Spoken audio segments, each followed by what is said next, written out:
Hey, Sunday. Welcome to the Shaker Heights. Experiences may vary. The Browns are losing, but what else is new on the Sunday? Anyway, we'd like to bring up a very special person from the class of 83. I always remembered him with drumsticks. Never went anywhere without drumsticks. Coming to the stage from the Lee Road and Van Aken Rapid stop, which in real life needs some repair. We'd like to bring up Scott Ferguson. Hey. What's happening? What's happening, guys? Hey, Pleasure to welcome. be here. Thank you very much. Thanks for having me. We're a little late because we were talking about the Browns, Cleveland Solving the Browns problems of the problems. world. Right. Yes, 401. So here we are. Welcome on this Sunday. Yeah, Scott. Man, I Way think I've back, seen your bro. brother more than I've seen you. I think this is the first time Probably. I've seen you in like Probably. in 20 something years. Yeah. Yeah, Well, he gets yeah, around, man. yeah, That's yeah, double oh yeah. 007, man. I So, would I would have told Amir, but he's a Steelers fan. oh, yeah. We don't need these Steelers fans in here. He No, can do. He can watch the replay. that's right. That's right. And Tony Peck, your team is garbage. Straight garbage. Okay? I don't care if you have 18 winning seasons. What's funny is you still haven't been to the dance in over almost close to 20 years. So, yeah, we know we suck, but you suck even more. Let that truth filter into your eggshell fragile mind. Anyway, back to Mr. Ferguson. Here we are. All right. So, tell us about it. Where did you first of all, when did you come to Shaker with your folks and where did you go to elementary school? We moved into Shaker in '72, but I Okay. didn't go to. My mother taught at Grace Mount in Cleveland, and that's where I Mm-hmm. went to kindergarten and first grade and second grade. We moved into Shaker while I was in second grade, but I stayed at Grace Mount for that year, and then I went to Honoway for third grade through sixth. Oh, you went to Onaway. Okay. Yes, sir. Wow. Yes, sir. So tell us about Onaway, man. What was it like for you? I mean, yeah. What was it like for you? Well, it was cool, man. It was a little bit of culture shock for me, to be honest with you, because I was coming from basically an all black school to basically an all white school. And that was the first time I had ever been socially around a lot of white people. And Mm-hmm. I didn't think about it at the time, Right. you know. Uh, I just made friends, man. I've always been able to make friends wherever I went. So, you know, I just kind of I don't want to say assimilated, but I would say I folded myself in to what was going on around there. And it took a Fluidity. little, it was a little bit of an adjustment, Yeah. but uh, my parents are the type where I already had that mindset on where, you know, you fit in where you get in. And so, Mm-hmm. um, because they had to do that same thing. My father was an aeronautical engineer and physicist for NASA. Okay. And so I remember he was telling me about he got there in 1955. So you can Oh imagine what wow. the Wow. yeah, you can imagine what the social fabric was. And he was coming in and they put him in charge of the laboratory that he was working in. And he told me, he was like, when I first got there was nothing there but hillbillies and Nazis. Yeah. Because that was where they had gotten von Braun and all of those Yep. rocket and got and all those rocket scientists out of Nazi Germany, and that's who he was working with. And you had to forge a respect for your for you had to forge respect. Mm-hmm. Basically, you had to come in and just let them know I ain't the one, and we can be cool. Uh, but all we have to do is work together. I don't have to be your friend. So Right. we do have to get this done. And I'd rather be in a pleasant situation. So I think that drained down to me and my brother, where we learned how to, in any situation that we were in, make ourselves, uh, the popular kid. That's how you combat all that. Is you just. Hmm. Uh, I was having a conversation with someone. I just watched that Jamie Foxx special, I Oh did yeah. too. and Yeah. and so and I guess at some point we're going to get into. I had a major illness a couple of years ago, and when Jamie Foxx was talking about uh, stay funny to get well, that's kind of the disarming thing, no matter what situation you're in. So as a third grader coming into a class of kids who all knew each other, I'm the Yeah. new kid. I come in, and so it's like I'm going to be funny and gregarious, and we're all going to get along. And I never had any real problems, man. I never had any real issues. It wasn't until we got a little further on in our Shaker educational career where I had to deal with some other things. But Onaway was fun, man. I loved it, man. I had a great time, man. Kickball out in the Hmm. yard, and because Onaway backed up right up to Woodbury, we had the track there. You go run around on the track, and it was a cool playground, and it was a good experience for me to be introduced to that world. Hmm. Uh, I've heard other stories other people have had about whatever elementary school they went to, but mine was probably the most progressive that I could, and I understand people's experience Hmm. in Shaker. So Well, you were near the entry point where all the blacks who migrated to Shaker Heights, in that area, they were welcomed. So that was yeah, well, the North that's Star. that's why our class is like 83, 84, 80, well, probably I'll say 81 to maybe 86 in that band. Hmm. That was that group that you're talking about, Eric. And Yeah. that was because prior to that, blacks who had come into Shaker were an experiment, Hmm. and they had already kind of lived through the hard parts of that.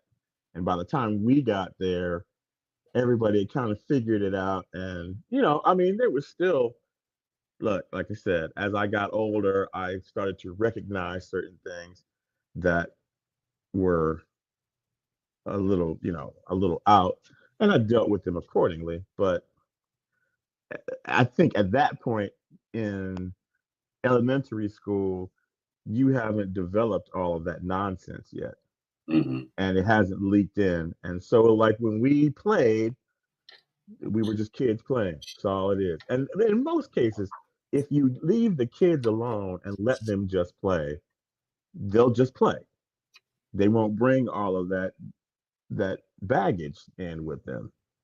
And so, yeah, Honorway was great, man. I enjoyed it. I unfortunately they had the anniversary, I think 100th year anniversary of Honorway, and I wasn't able to get back for it. Oh And wow. but Yeah. a lot of my classmates from there were able to attend, and was able to talk to them about it. So yeah, it was cool, man. So Honorway was a cool. how did your parents, are they Clevelanders originally, or did they come from other places? No, my mother is from Aliquippa, Pennsylvania, so she's a Steelers fan, which hurts my heart. And my father was from Danville, Virginia, and Okay. so he went to Morehouse, and that's where NASA found him and brought him up here to Cleveland.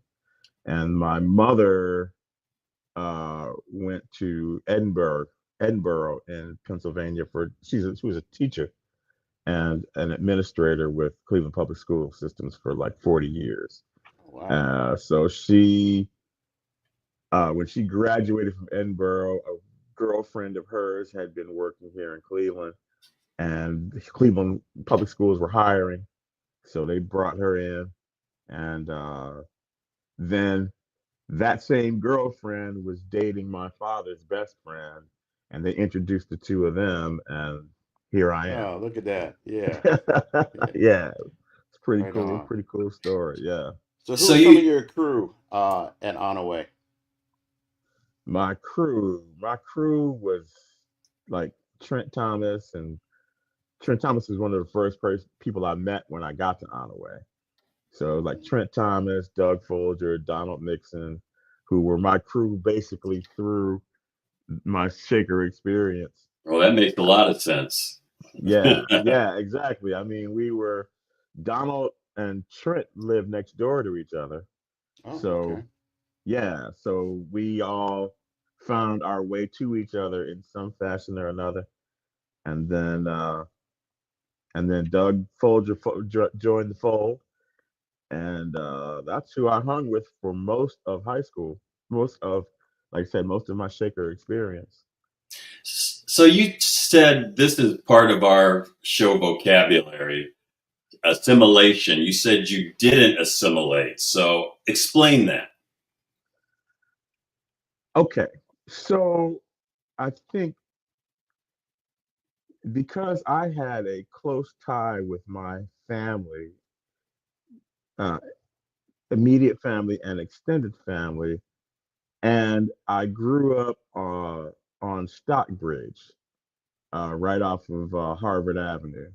Hmm. That's where I started my life, and so that was where all of the formation was made as to who I am. Hmm. So when I got to Shaker, that was already formed. So I didn't even understand as far as assimilation. I look at it now, and I guess to a certain extent I did, only because you couldn't not based Yeah, on the exactly. situation. Yeah. But I don't think I never fully drank the Kool-Aid, I guess is the best way to put it. Yeah. Uh, because I had a family unit that would never let me do that. Hmm. You know, if I ever got to one of those points where I was acting a little out, I was quickly corrected and course corrected, and put back on the rails. And, you know, I mean, one of the things they always told me was understand your blackness and understand the position, you Gotcha. know, and so understand that you're black, understand that you will be treated differently sometimes, but don't let that get in your head. Hmm. Hmm. And so I think our close ties to that neighborhood, the Stockbridge neighborhood was idyllic in that it was at the end of the block between 155th and 161st, I think was the other block up there. So all the houses down on this end of the block, I'd say maybe 7 houses in on either side of the street, it was family, Hmm. you know. I could go to any of those houses and get a peanut butter and jelly sandwich. If I was acting out, I was corrected, again, course correction, and sent home. Um, to this day, those are aunt and uncle so and so. Uh, so we had a tight knit black family, and that's where I got my all of my sensibilities about me. So when I got there, it was kind of a shield on any of that So it nonsense. was basically remember where you came from. Don't get too big for your britches, And and know who sort you of are. know who you are, and kind of watch yourself. I Well, that came later. I had They oh, didn't hold, burden me. They didn't burden me with that as a child. They knew that was coming, and they knew they were going okay, to have to address that at some point. But they let me be a kid, and okay, good. that's what I think is kind of the problem with life today is they're not letting kids be kids, man. Hmm. It's like you want your kid to be your best friend. It's like, no, he's your kid, and he's the depending on you for development. And so that's what they did. They let me be a kid because they knew that soon enough I was going to have to deal with it. And so all they could do is prepare me for it. Mhm. So again, man, I had an idyllic childhood, brother. I I was blessed, absolutely blessed. With the Stockbridge bring up, and I lived on Clayton Boulevard. That's where I grew up. So Um, did you face some of those challenges that your parents didn't warn you about at first, a little further down in your Shaker experience? I mean, we'll get to that, but is that what you're saying? yeah, I'm saying that they knew what I was going to face, and but it's like, well, why burden him with this now? Let him enjoy himself and be a kid, and Hmm. then when it's time, we'll straighten him out and we'll give him the instruction that he'll need to move forward, and we'll support him moving into that. So when you're talking Doug Folger and Donald Mixon and knowing about you, um, did the music come later or did it come immediately? How did that? The music came as a result. My brother is a bass player, and so my brother had our basement was the studio, Hmm. and so um, as a kid growing up, my brother is 5 years older than me, so he was moving into junior high and high school when I was meeting Donald and Doug and all those guys, and so our basement was the attractive place for everybody to come because there was always somebody playing down there. The bands were always rehearsing at our house. And it's funny because when we started playing, we rehearsed at my house too.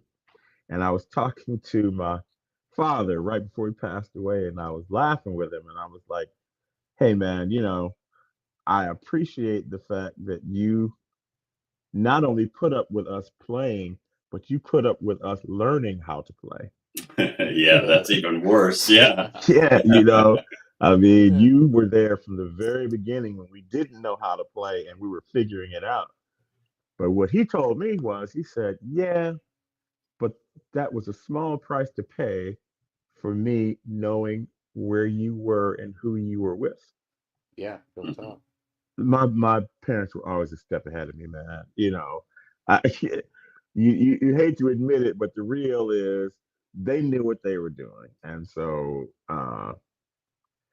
because you practice at our house, well, now he can control who comes in that house. And if, there was a couple of cats who came through there that when they left, mom was like, I don't want that one around here anymore. You can tell him whatever you want to tell him, but he's not welcome here. Mhm. And funny enough, they were pretty much right, you know. Uh, so again, it was a support system that I was blessed with. But What year did your brother graduate? My sister knows your brother. my brother graduated in '78. Okay, so that's when my sister Andrea Green graduated. Okay. Are Okay. you both in DC? Oh, neither one of us is in. I'm Oh, in I thought you Florida. were. Oh, you're in Florida. Okay, that's I'm in right. Florida, and he's in New York. Oh, he's in New York. Okay, because my Yeah. sister said she had correspondence because she was trying to get your brother on the show. I think, or she Oh, was funny. trying to get in contact with him. What kind of bands was your brother in, and who were some of the people that he played with? They might sound familiar to me or my Uh, sister that's watching. he used to play with like Buddy Townsend. Uh, I'm trying to think. I can. There's so many guys that came through that I can't really name any of them right now. But he played in what were probably Earth, Wind, and Fire type bands. Oh Lots wow. of lots of musicianship, or Return to Forever. That's how I got turned on to all of that stuff. My musical taste is based on being down there with all these cats who were 5 years older than me. I've always been kind of an old soul as a result of Hmm. that because, Yeah, that's what older kids do. That's what happened with me. Exactly. Yeah. well, the thing is, the only way you can hang is if you act right. If Yeah. you act like a little kid, you get sent on your way. If you act like your kid who's supposed to be there, they'll let you hang. So I learned early in the game, don't be down here with none of that grade school shit. Mhm. You got to be down here with these older kids and really just kind of keep quiet and watch what's happening. And then it was the blueprint for what ended up happening for us because then we started playing. What the way it started was these guys would leave their gear at our house, I and was when thinking they'd that. leave, yeah, when they'd leave, there's a drum set in the basement. All right, Hmm. well, I'm getting ready to figure this thing out, or there's a keyboard in the basement, and so you learn how to turn everything on, and you learn how to play, and you memorize what they were doing, and so the music came for me in Woodbury age. Uh, because the other part of that is you realize that girls like I musicians. knew you were going to say So that's why I played football and that's why I played in a that. band because what's funny, man. So I was a couple of different things happened to me in my life that sent me on the entertainment uh, track. So when I was at Woodbury, I was uh, I was getting ready to go to football practice, and I cut through the pool area to get to the field. You know how you could cut Yeah. through that Hmm. way if you Yeah. cut through the school. So I open the door to the pool and I walk in, and where the bleachers were on that Hmm. far side of it. Right. So the bleachers are pulled all the way out, and there's 100 girls in bathing suits, and I'm like, what have I stumbled on? And why didn't anybody tell me about this earlier? So there was a guy standing there, and I asked him, like, what's going on? And he's like, well, this is the synchronized swimming team, and they're having tryouts. And so I'm looking at him, and I'm like, so what's your role? What are you doing? Oh, well, I work with the light crew. So we are up in that crow's nest, and we shine spotlights down on the girls. Ah, so you get to spend all afternoon after school every day with 100 girls in bathing suits. How can I get in on this? So uh, he sent. You remember Mrs. Halvin? The Um, no, I don't remember it from Woodbury. Sorry. okay, she was a gym teacher and she was the person who was in charge. So he sent me over to her, and she's like, well, what do you know about lights? I said, well, I know I can turn them on and I can turn them off and I can point them where I need to point them. Do I need to know anything else? She's like, no, you're hired. So that was my last day of football practice for that year. And so I joined the light crew for the swim team. And that was kind of that. And I had, so backing up a little bit, about a year after we moved into Shaker was when Gerald Levert and his family moved into Shaker, and they moved down the block on Warrington, down the block from us. So as a young black kid, I got a black superstar in my neighborhood. Right. So I was down there every day, and where did they come from? I don't mean to interrupt you because I know Eddie's from Philly, isn't he? now he's from Canton. Oh, that's right. He is from Canton. Yeah, That's right. so they Okay. moved up from Canton to Shaker. Okay. This would have been probably 73, 74. And so I spent a lot of time around their house and around him.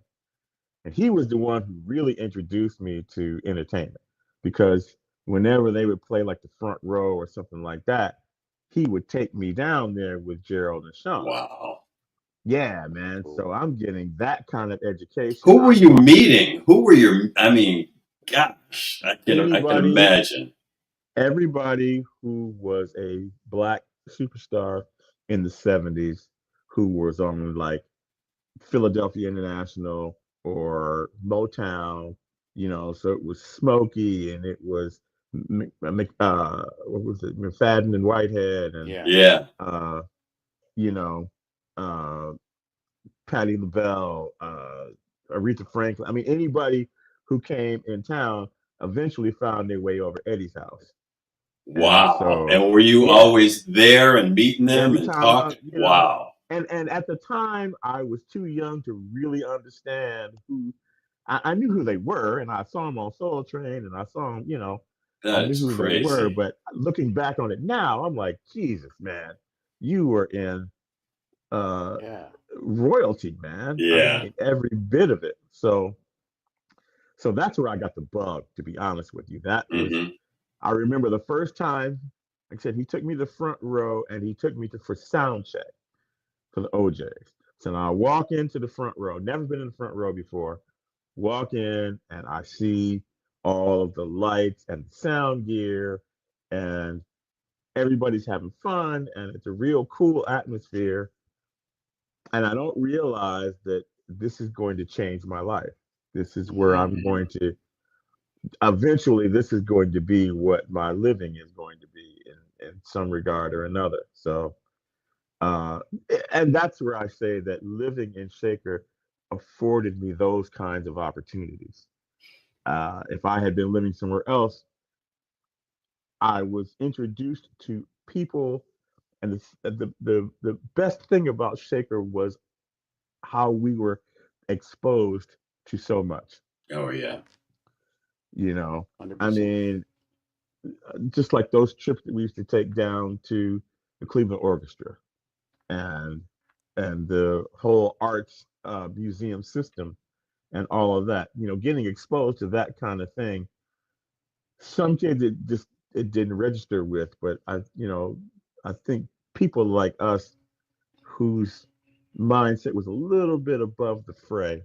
Well, what was nice is we've had discussions about this before. A lot of white kids were leaving town, going out of state for the summer, but my Right, parents always had me going to plays at Caramoo right, right. or And see, that's what I meant about keeping you in touch with who you were.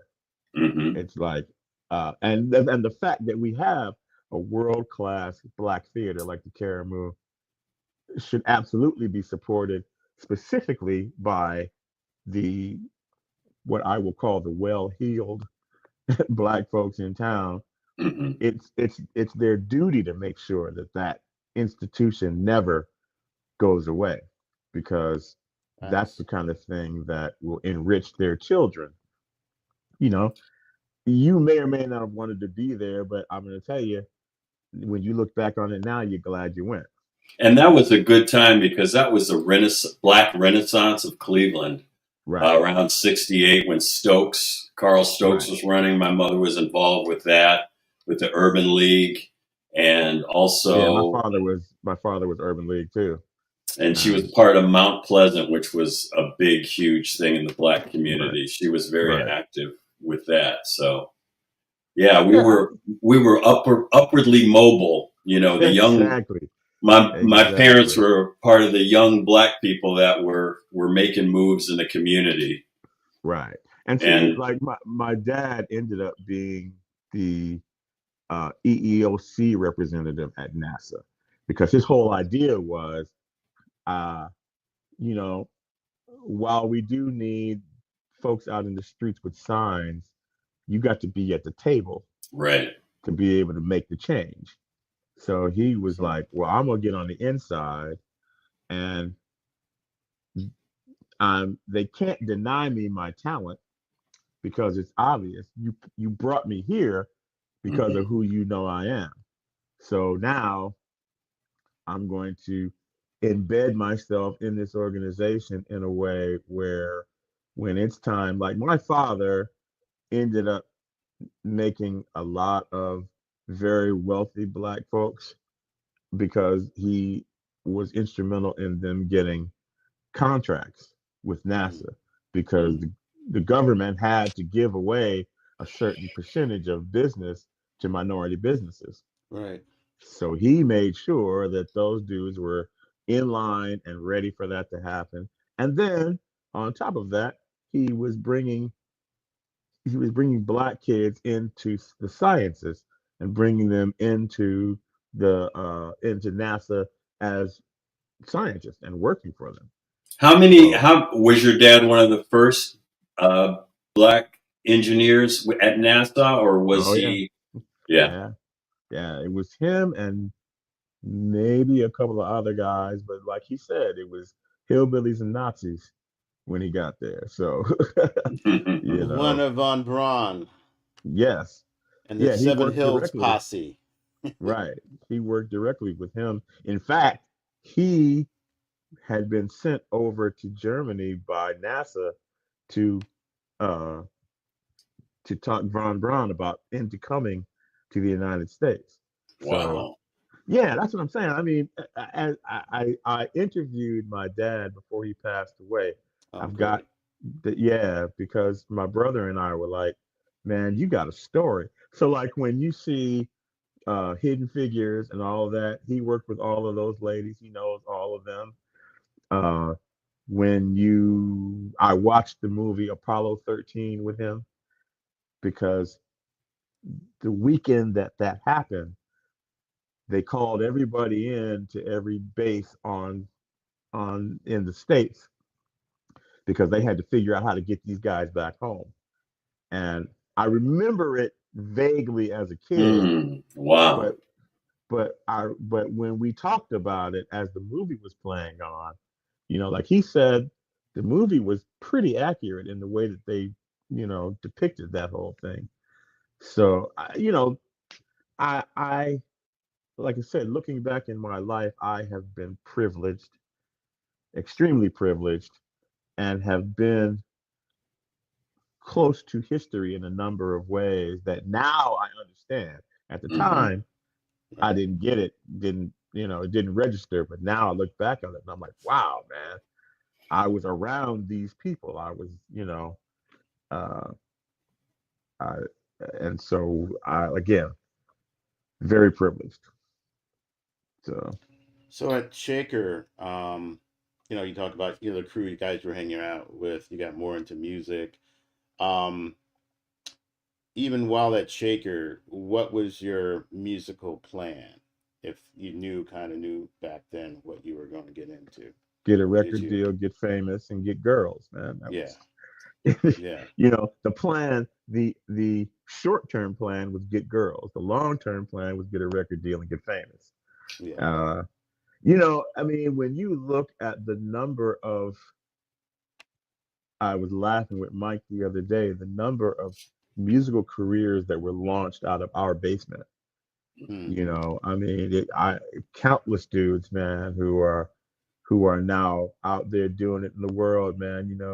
Doug Klein, Daryl Swan, all went through the basement. Doug Klein lived down the block from me on Clayton. Um, and then, like I said, various and sundry other people. And then uh, Gerald and Sean had been through the basement at some point or another until their thing kind of took off. And see, my brother was their musical director for Levert. Yeah, that's what my sister told me. Yeah. So, I mean, I watched that whole thing develop and take off. Uh, and that's what I'm saying is I have been history adjacent. Yeah. Well, what were some of the configurations of the bands? Like, what was your first band, and then who was in those, and what did you do, and what were the names of those bands? Let's see. The initial band was me, Donald, Trent, and Doug. And then there were various, that's what I was saying, like the Doug Kleins and Daryl Swans and John Phillips and guys like that, kind of came in and out. If you played, you ended up in our basement at some point or another. Uh, Were you playing venues or talent shows, or where were you going, or were you just jamming with each other for the most part? jamming for the most part, and we did some talent shows, and then let's see, the band that I just told you then morphed into a band called Push, and that was me, Trent, Kerwin Kane, Quentin Oh Rubin. wow, MIA, Yeah, Irwin yeah, King. yeah. I don't know where I haven't talked to Kerwin in a little while, but that band was Push. Now we were a little older then, so that was like probably ninth grade or so. So Okay. now we were starting to get out and play venues, and we did a gig at Geauga Lake one time, and we played, what was that? The Well. That was at, What did your I remember set the look well. like? Yeah. Who was your influence? Were you playing Roger Troutman? Were you playing the Daz band? Were you playing original stuff? What were you playing? well, let's see. By the time I got to that band that I was just talking about, yeah, we were Roger Troutman and whatever was popular, Hmm. Cameo, and whatever was popular at that time, we were learning the songs and playing them. And we had a guy named Greg, and I can't remember what his last name. He wasn't from Shaker, but he was our lead singer. Okay. Uh, so we did all of that stuff. We did Earth, Wind, and Fire. I mean, we did, like I said, whatever was popular at the time, and that we could learn to play. Uh, but we also did Return to Forever. We were all, Oh, yeah. I mean, we were all Return to Forever, Weather Report, stuff like that. We were Oh all wow, some fans. fusion. Yeah, Yeah, I mean that was my original. That's where got my original musical lid. I guess I put it like that. your chops. Yeah. Yeah, I was mm-hmm. to Korea and Return to Forever and Showing up like I said, front. Weather Report and all that. I listened to that extensively, and that was what gave me the you know the wherewithal. I guess is the best way to put it. It was Were, it. were Go you ahead. self-taught? Were you taking lessons, or where were you I picking the stuff up? I was mainly self-taught. I took lessons out at Modern Music out on Mayfield Road. Uh, when I first started playing drums. Hmm. That's where I took my first drum lessons. But then after that, I just picked it up, man. I have an ear for it, so Yeah, I was wondering. Yeah. yeah. So Did it you just Was your brother okay with you going down the basement when you were young, when he oh wasn't yeah, around? yeah, That yeah. he was Encouraged me. supportive. Yeah, he Okay. was like, "Don't break anything," but he was always encouraging of me in my musical endeavors. I absolutely owe a great debt to him about that because like I said, that was where it all started, man. Were you I'm trying to playing think of out in high school like Quentin was? Playing out locally at the clubs or lounges? well, he had a little different track because his aunt Vanessa is a singer, and she had him out with her, and that's how he ended up, meeting cats like George Benson and people like that. So he was playing. His father didn't really dig him playing secular music, I guess. About to say that word, Wow. secular. Well, I mean, Yes. his father wanted him to be George Benson, Mm, Mm. and he did everything he could. He got Quentin all the equipment and did everything he could for that. But Quentin wanted to play with us. He was like any teenage kid who plays a musical instrument knows that girls like musicians. yes. Yeah. And teenage girls don't listen to jazz. Teenage girls listen to Cameo, and they listen. Exactly. You know what I mean? Word So up. right, right. So he had a little. That was kind of a separate thing from us when he was playing out in those gigs. I see. Hmm. So So, and we didn't mind. Look, man, yeah. that's your thing, man. As long as you're available for us when we're ready to do what we need to do what you got to do, man. And did you have the OJ's ear? Were they giving you tips and pointers? Uh, yes and no. I mean, not directly. Mm-hmm. I would have conversations with Eddie about certain things because at that point, I don't know. When we were young, I was in a singing group with Eddie, with Sean and Gerald. Okay. So we here's the funniest shit in the world. We used to put on shows in their backyard. We were mimicking what the OJs were doing, Mm-hmm. which how could you not Yeah, being around exactly. that all the You're time? right in the backyard. I mean, Yeah. literally. So he gave us pointers in that regard because he would come out and he would see us. I mean, we were learning. Uh, The education that I got from that right now, I look back and say there isn't any university I could have ever attended that Mm-hmm. would have given me what I got. So like we're back there and we're practicing steps, man. We mm, mm, mm. You know what I'm saying? Just like they did. Mm-hmm. And he would come out and he would say, "Okay, you guys need to try this and do it like this, and this is what will get you what you need to go going forward." And he was a little more instrumental in Gerald and Sean. And by the time they got to Levert, I wasn't. That was when I was doing my thing in these other bands, Mm-hmm. and so I wasn't really a part of that as much. Uh, but then, like I said, my brother had migrated over there, and a lot of what my brother learned from Eddie, I learned through osmosis. I guess Yeah. you know what I mean. So I couldn't help, like I said, being in the environment I was in, I couldn't help but learn some of this stuff. You were at the right place at the right time with your talents. Undeniably, Man, that is just. undeniably, man. I said, brother, blessed, man, without a doubt. That's why I'm so appreciative of life in general, man. It's like I was undeniably put in the right place. And I don't know if that was God's plan. I don't know whose plan that was, but thank you, whoever, you know, Hmm. uh, we So were, so there at Shaker when you graduated. I mean, you went obviously you went to university, right? So yeah, I was went that to Hampton out of Shaker. yeah.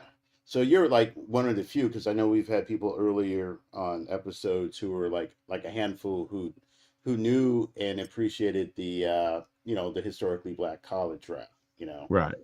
Well, my handful of brother those. went to Hampton before I went. Okay. Uh, Mike went to Hampton out of Shaker. And And how was he in tune with it? Because I knew nothing until uh, uh, what's his name? Thornton. Damn, I can't remember the names. Doug Thornton. Doug, Doug Thornton. Doug, Yeah, damn, okay, I was born in the same hospital, same day. Can't funny, remember funny. his same middle. His first name is my middle name. Yeah, Well, a lot of people in my area went to HBCUs, but I didn't know that they well, were my dad going. went to So, Morehouse.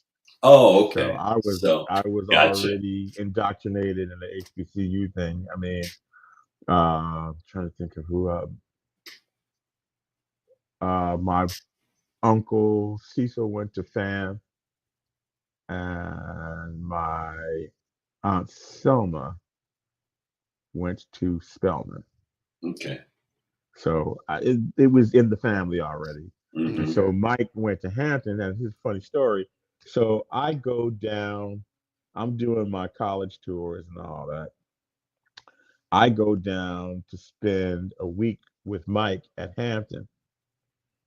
And I get down there, and okay, so Hampton of the HBCUs is one of the more prominent ones. Hmm. So it's the place where uh, well-to-do Black people send their children. And I Hmm. mean, Yeah. there's a wide socioeconomical range of people there, but it was the time when Dr. Harvey had been there probably about 5 years or so. And when he came, he brought the corporate money to HBCUs. He was the first one that was principal in that. So I Okay. get down there, man, and I I go on campus with him for the first time, and I see a bevy of beautiful, smart black women, more than I've ever seen concentrated in one place in my life. And I'm like, I am home. This is where I need to be. So I put down basically, I had when you were applying to schools, I had a couple other schools, but I wasn't serious about anything but Hampton. I was like, I got to get back to that.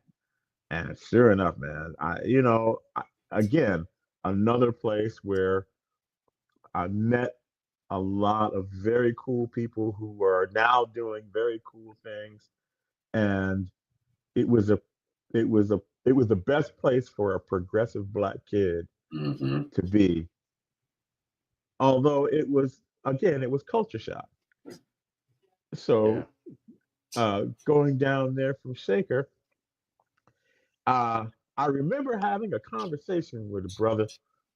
I lived in the freshman dorm the first year, and I lived on the top floor of this dorm, and it was kind of a ritual where the guys who lived on the top floor of this dorm, it just always was a cool group of guys for whatever reason. So, but there was one guy who lived up there who was from New York, and we were having a conversation one day, and he said, "Well, man, you know, I hate white people," and I was like, "Okay."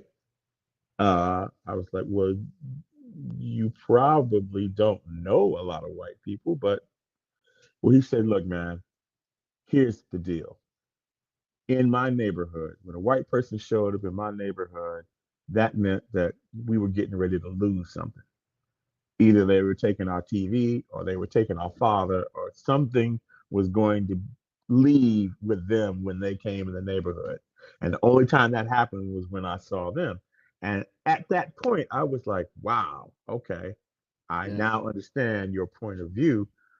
I said, I've had a completely different experience than that with white people. It was, and look, man, like anything, I had my troubles along the way, but uh, I had a number of positive experiences with white people, so I wasn't afraid of them. And the one thing I will say about growing up in Shaker is the one thing that we all took away from that was we were able to move through the world. Because Yeah. that conversation that I had with that guy, I said, well, you might hate him now, but you better figure that thing out because when you go out of here, ain't nothing but them out there. So if you don't learn how to make those acquaintances and make that make that thing work for you, man, you're gonna be miserable. Yeah. And I think what we were able to, the one thing that we were able to take away from that is a personal look at their lives on the inside. So when we went away to various regions of the country, it didn't matter who we ran up on because we already knew that person in one Right. form or another. Exactly. And There was so, a prototype, an archetype. And yeah, you had relatable experiences that you could speak exactly. to them about. Relatable is exactly the word, is that you knew the language, you knew the like like Gabe just said, the archetype, man. You knew what this was when you were facing it. So it wasn't foreign to you and you didn't have a knee jerk reaction to it. You just kind of slid right in and here we are. And the white And kids had the same thing on our show. They always bring that up, like when they went to left Shaker and they went to Ohio State or what have you. It wasn't the same, and the white kids stayed away from the black kids, and they felt comfortable and black people felt comfortable with them, and then their white friends would say, "Hey, how is this working?" So it was a cultural exchange. But you That's know what's funny about that very thing you're talking about? It depended on the kid 100%. because Mhm, when some of them got down to like Ohio University and places like that where there were no brothers down there, mhm, they got assimilated into the white world of we don't deal with black folks. mhm. Yeah. And Yeah. some of them brought that back with them when they came. Mhm, You know, I noticed that when as I have as we have gotten older and they have, you know, like I never understood how some people, well, I shouldn't say I didn't understand. I I know where you're understand how, going. you Yeah. know what I mean? Yeah. But given what they had taken down there with them, how did you become that? But that's powerful. Yeah. That's how we got a second term of Trump. Yeah. So, you And know, that's how we're finding out some of the people that we went to school with have different, exactly. and I don't know if Eh, they're aware of it or I was going through someone's Facebook yesterday, and just things didn't jive to me, knowing Well, but who see, they knew and who they were talking it depends about. on where they landed. Yeah. Because if they landed in corporate America, for instance, like I never, I did 15 years at Disney, but I was never corporate in that sense because I was in the entertainment division, which was more progressive and more tolerant of a group of people. Hmm. But I had to work with corporate types. I was always corporate adjacent, I guess is the best way to put it. Yeah. And so I watched the dynamic of uh, those different things, and I was able to move throughout it because of my shaker experience. Right. I absolutely was be able to navigate my way through that. Uh, but to your point, Eric, I have I've had to put a couple of people aside on Facebook because I'm like, okay, that's where you are. That's how you're. I'm like, you had a black girlfriend when we were at Onaway, and now this is how you are framing your life and how you think about things. That means that they got to you. That means that whatever the outside influences and wherever you are, that's it's funny how you can look at some of those same people's Facebook page and in their most recent pictures, you don't see any black people. Hmm. Now, when they were kids, they were hanging out and never thought about it one way or another. But once they got into some of those areas, whatever was the social dynamic that they were in was what they assimilated. Again, there's that word. Well, we saw it a lot. Those of us that were in the Lomond area that Hmm. grew up with a fairly mixed neighborhood. When we got to Byron, when black kids saw more people that looked like Excuse me. themselves and white people saw more kids that looked like themselves, there was a natural parting of the ways. Yeah, that was about the age where it all started to separate. And now that's why I say that me retaining my crew through all of that, I was kind of insulated from that. There was never an expectation of me to pick a side, Hmm. you know. At least I didn't feel there was, and I never did. I just hung out who was cool with me. That was my only concern. Are you cool or not? That was Hmm. that's the threshold. I mean, And did you get any flack from any of the black kids that didn't gravitate towards white kids or have white friends? Did they call you out of your name or point at you for having white no, friends? you know what? The success of my time there was my ability to be a chameleon and ability to move throughout these groups, man. I was cool with the jocks. I was cool with the theater kids. I was cool with the potheads. I was cool with the Mhm. brothers who were the brothers, you know. Mhm. I was cool with all of them, cool enough where they never looked at me like that. I never felt that pressure, and nobody Yeah. ever said anything to me like that. Mhm. Uh, like you said, I was never called out of my name, so I Because it was assumed. there. Was it in Woodbury? There was a more of a mixture. It seemed like with the neighborhoods, with your neighborhoods, but Yeah, Lomond, Byron, all that stuff. I don't know if you guys felt it as much as we might have well, at Byron. I felt it when we got to high school Yeah. because because the kids that I met at Woodbury, most of them I already knew through one form or another. Because where I live was, if you stand in the front yard of my house, you can see Moreland. Hmm. But Yeah. I went to Honorway because I was on the other side of Van Aken. Hmm.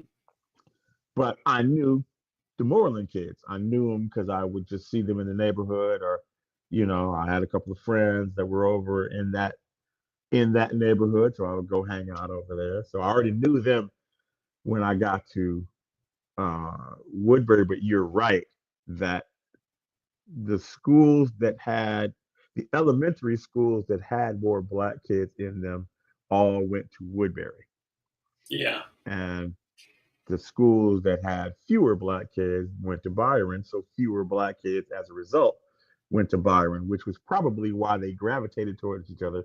Because man, when you are backed up and you only see a few of you, it's like, here's a funny story. I had gone out to lunch with some guys from Disney that I worked with, right? So we go into this restaurant, and I'm probably the only brother in that group. And there's a group coming out of the restaurant who is mirroring us, where there's one brother in the group coming out. So the brother and I do the usual head nod. What's up, bro? How you doing, man? What's going on?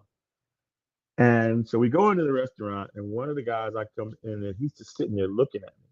And I'm like, okay, go ahead. I know you want to ask me something. And so he's like, it seems like all you black guys know each other, man. You're like, did you know that guy? And I was like, no, I didn't know him, but I know him. And so I said, all right, I'm getting ready to give you a history lesson. So you sit tight. I said, we grew up in this country mainly being ignored. And so, in order for us to get recognition, we decided a long time ago, as a convention of black folks, is when we see one another, we recognize Acknowledge. one another, Yeah. acknowledge and recognize. And the other part of that is, the message to that brother is, if all of these white folks get how they can get sometimes, it's going to be me and you having to get out of here back to back. You got to know. Yeah, you got to know the terrain and where who's where the there if exits, something goes right? down. That's what that Where head the nod is about. right, where the exits, and when it goes down, I need to know where to find you. And so, which is such a unique experience It is because for I did black people. before we ever talked about it. We understood it. I mean, my parents never talked to me about it. My friends, it was just It was inherent, natural. Yeah, right? inherent. It was Yeah, like you figured it out early in the game, and it serves you well later in the game, man. And so, I was having a conversation with uh with a white colleague, and I was trying to kind of explain it to him. And I said, look, man, all right, so when you get up in the morning, you shower, you shave, you brush your teeth, and you kind of think about what you're going to do in the day, and you go out and you do it. I said, now, as I'm getting ready in the morning, a lot of times I'm thinking about, okay, where am I going? Who's going to be there? What's going to be the temperature of the room when I get there? Especially living here in Florida, hmm which is a whole, again, culture shock. Oh man, I can't. I Florida, can man. It's a imagine. whole different, yeah, it's a Florida, whole man. different mindset. But I have to Yeah. be careful about where I go and what I do. And I said, it never crosses your mind about that. And I was like, that's an extra thing in my life that I have to consider as a matter of survival. Hmm. Because if I end up in the wrong place at the wrong time, it could be it could be real bad for me real quick. And I could end up in the middle of something before I even know I'm in the middle of So I let me think go I ahead. Go think ahead. with white I think with some white people, I use an analogy. It's like a fish in water. A fish doesn't have to think about its breathing until it's impacted. right And until you it's pull it out yeah, of there. yeah. And it's, this latitude that they don't have to think about. And it's like, yeah, you gotta go through all these kind of like subliminal checkpoints Hmm. because Every yeah, day, man. yeah, Every no, day of your life, doesn't change. because if you don't, you could end up dead, man. Dead Yeah, in jail or various and sundry, and never had never having done anything to warrant that. right, right. It's like I could see uh if I was a ne'er do well, then yeah, I would expect that kind of treatment. But I am a law abiding citizen who grew up in Shaker Heights. That stuff don't happen to me. But if I don't, if I'm not careful about what I do, it absolutely can happen to me. And so, I mean, man, I've again, like in that conversation with that one kid I was telling you about, I have had very positive experiences with white people. So I don't hold that grudge, but I realized that everybody was not raised like we were. Yeah, And every white person was not raised like the white people we were raised around. And so I have to play the game as it's dealt to me. Let's go back to Hampton. So I know two people. My sister lives in Virginia, and Okay. she tells me the experiences that she's having in Virginia, being from North, and how it's totally different experience. Yeah, Friend Mark Nance went to Jackson State, and he told me it was a total culture shock. First of absolutely. Tell me about some of those experiences, and I want to know what was your major when you went to Hampton? Marketing. My major was Okay, marketing when I went to Hampton. I didn't finish at Hampton. I ended up finishing at Baldwin Wallace. okay. Uh, and actually, it was a few years between me leaving Hampton and me going back to Baldwin Wallace. But anyway, okay, I'll give you a perfect example. Do you remember the scene in School Days when they go to the Kentucky Fried Chicken yes. in the city, and the dudes that I had that exact same experience at a Kentucky Fried Chicken in Hampton, where these brothers are like, well, the niggas come down here and think you gonna just take over our city and all that. We were born here, raised here, and we gonna die here. And I'm like, and I understood that it was a jealousy thing Yeah. because, like I said, Hampton was for pretty much well-to-do black They were like the people, and townies. yeah, Townies. that's exactly what it was, Yeah. man. And so it's interesting. It's an interesting dynamic because let me see how I can put this. Okay, so like what people don't know about Florida and Georgia is Florida and Georgia were the two most racist states during slavery. They were You the gotta, most cruel you, and yeah. criminal. And so what you ended up getting was they beat these brothers down here, man. I can tell you a black person from Florida when I meet them because it's a whole different dynamic. Yeah. And so me coming from up north, like being down here, the first thing I learned is I have to watch my tone sometimes Hmm. because white people who grew up in Florida are not used to brazen black men like me, Right. and they don't know how to handle that, and it freaks them out. And I don't want them to freak out because if they freak out, that's when they do stupid stuff. Hmm. So, and the same thing in Virginia. Now, Virginia was a little different because Virginia is right on the Mason-Dixon line, and it is south, but it's not as far south as the South. Yeah. It's it's more metropolitan South, like that, and Atlanta in the Atlanta area. Although all the way around it is all Trump country in red, it's an oasis in in Georgia. And so when you get into the larger cities, you like I tell you one thing about Florida is Miami, Tampa, Orlando are the cities I stay in. Because in Florida, if you get 15 minutes outside of any of those states, cities, you in Florida. And Yeah. it's a whole different deal, man. And it changes like that. So Right. you got to be careful and cool how you do what you do. And again, like what we were talking about, Gabe, they don't have that burden of that on them. They Yeah. go through life, and life is whatever they want it to be. Yeah. And for us, it's like we gotta, as we have done in the history of our people, is we make do and make it work for us. So, Transform. well, I give you barbecue ribs. They were giving us entrails, they thought, and we made it a delicacy. Exactly. And now it's $1 billion business. Yeah. And that's all because we have always found a way. There was when there was no way, and that's what I was saying earlier about having that kind of outlook on life, man, where I'm just gonna make it happen.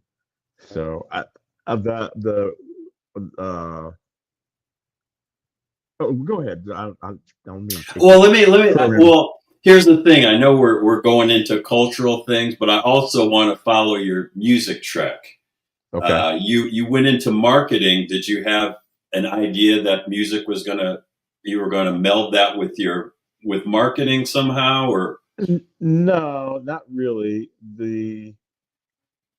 The music that I have been doing since then has been based on uh I have, as the gear has gotten more sophisticated, like the my entire studio is on the laptop that I'm talking to you on right now. Mhm. Instead of having a whole room full of gear, they have digitized all of that equipment and now I can do it all here. So I do like right now, I do commercials for people. I do um uh I just went back to school. I'm going Mhm. to Full Sail University down here. Yeah. Full Sail. Yeah. Yeah. And so I am studying creative writing and graphic design. Wow. Yeah. And so what I'm finding is as I'm going through this classwork is like they have taught me the entire Adobe suite. Uh, and I can utilize it in so many different ways. So like right now, I can create music for podcasts. I can create music for commercials. I can create music for websites. And so that's the kind of thing I'm working with right now. So everyone knows what you. I know you as a musician and having that background. I don't know exactly what you do. So it did was Disney your first job, and what were you doing? What was your expertise at Disney? What was your main focus there? All right, let me back you up. Okay, yeah, catch me So up. Everybody knows okay, about you.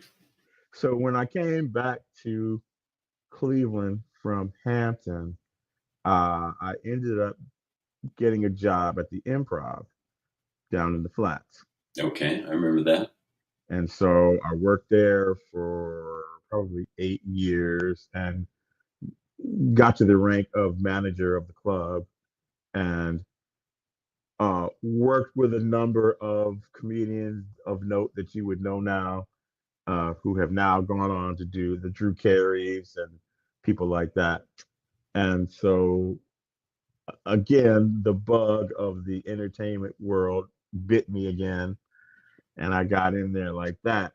And so I worked there till I worked at the Improv until '98, and then I left the Improv to go back to school at Baldwin Wallace. But at the same time, that was when I got uh, on the radio on the Wave. Okay, I remember that. Yeah, so 107.5 the way. 107.1, 107.3 Three. WNWV, the Wave. There you the wave. I remember that. Yeah, Yeah. the Wave. Yeah. Yeah. It was funny because the way okay, let me tell you, the only job I ever uh, interviewed for was the Disney job. The only job I've ever had in my life, because every job I've had has been a pass through to something I did before. Mhm. So the guy who was the program director, Bernie Temple, was the was the he was the director at the Wave. The Wave used to sponsor Tuesday nights at the Improv, and Okay. so I used to open the shows from the back of the showroom. I was the voice of God in the club, and Oh, okay. so he kept telling me, man, I really want to get you on air. And at the time, I had a job, so I didn't need a job. Well, when I left the Improv to go back to school, I needed a job, and I ran into him, and he's like, I really want to get you on air. And I said, okay, man. Well, look, I'm gonna tell you, I don't have any real experience in what you're talking about. He said, look, man, you got two things I can't teach. You got a voice and a personality. Mhm. And he said, I can teach you the rest of it. And I was like, okay. And he Oh, said, I wow. know that you are familiar with gear, so it will be a pretty seamless transition into that. And he was absolutely right. So I was on air at WNDV while I was going to school until I got my degree. And then at that point, I started freelancing, doing live events, so doing concerts and shows. And what I was doing was what is called experiential marketing initiatives. Hmm. So that's where you take a brand like Tide, Tide washing powder, and you connect it with a a personal experience for, say, I did Lenny Kravitz with Tide. Hmm.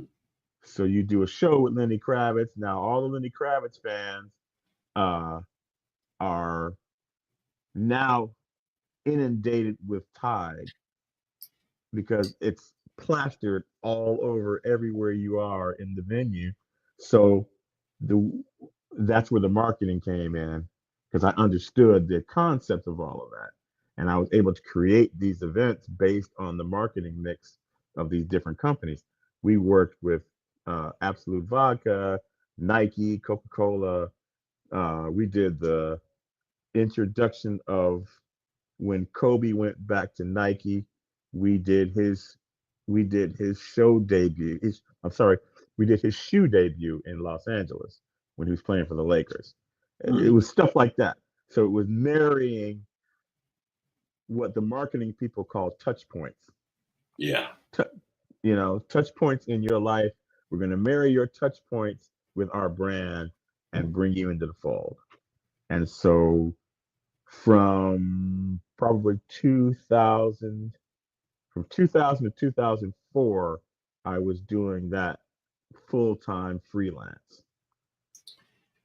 And How did so, so were you being mentored to do that? I mean, how do you find Lenny Kravitz and then make a touch point? I mean, how does this happen? well, I was working with my brother. My Okay. brother, so Omnisource Events is his company, is the parent company over all of what we ended up doing. So we did stuff like Sendai Soul Music Festival. And I mean, just, man, he parlayed his time at Levert and having been out there in the entertainment world, so that when he went to make his own company, he had the infrastructure already set up.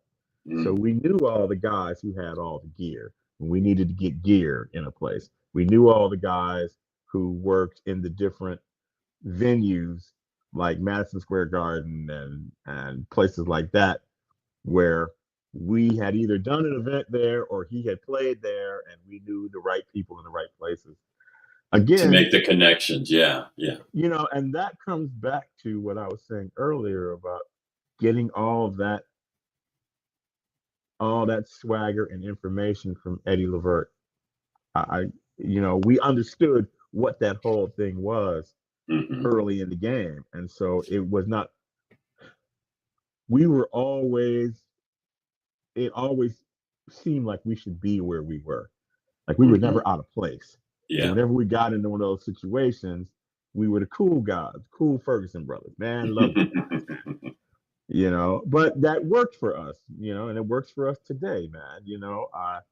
I owe a great deal of my success right now to my brother, man. I give him all the props in the world because one, he laid out the blueprint, and then he brought me on board and showed me that from the inside.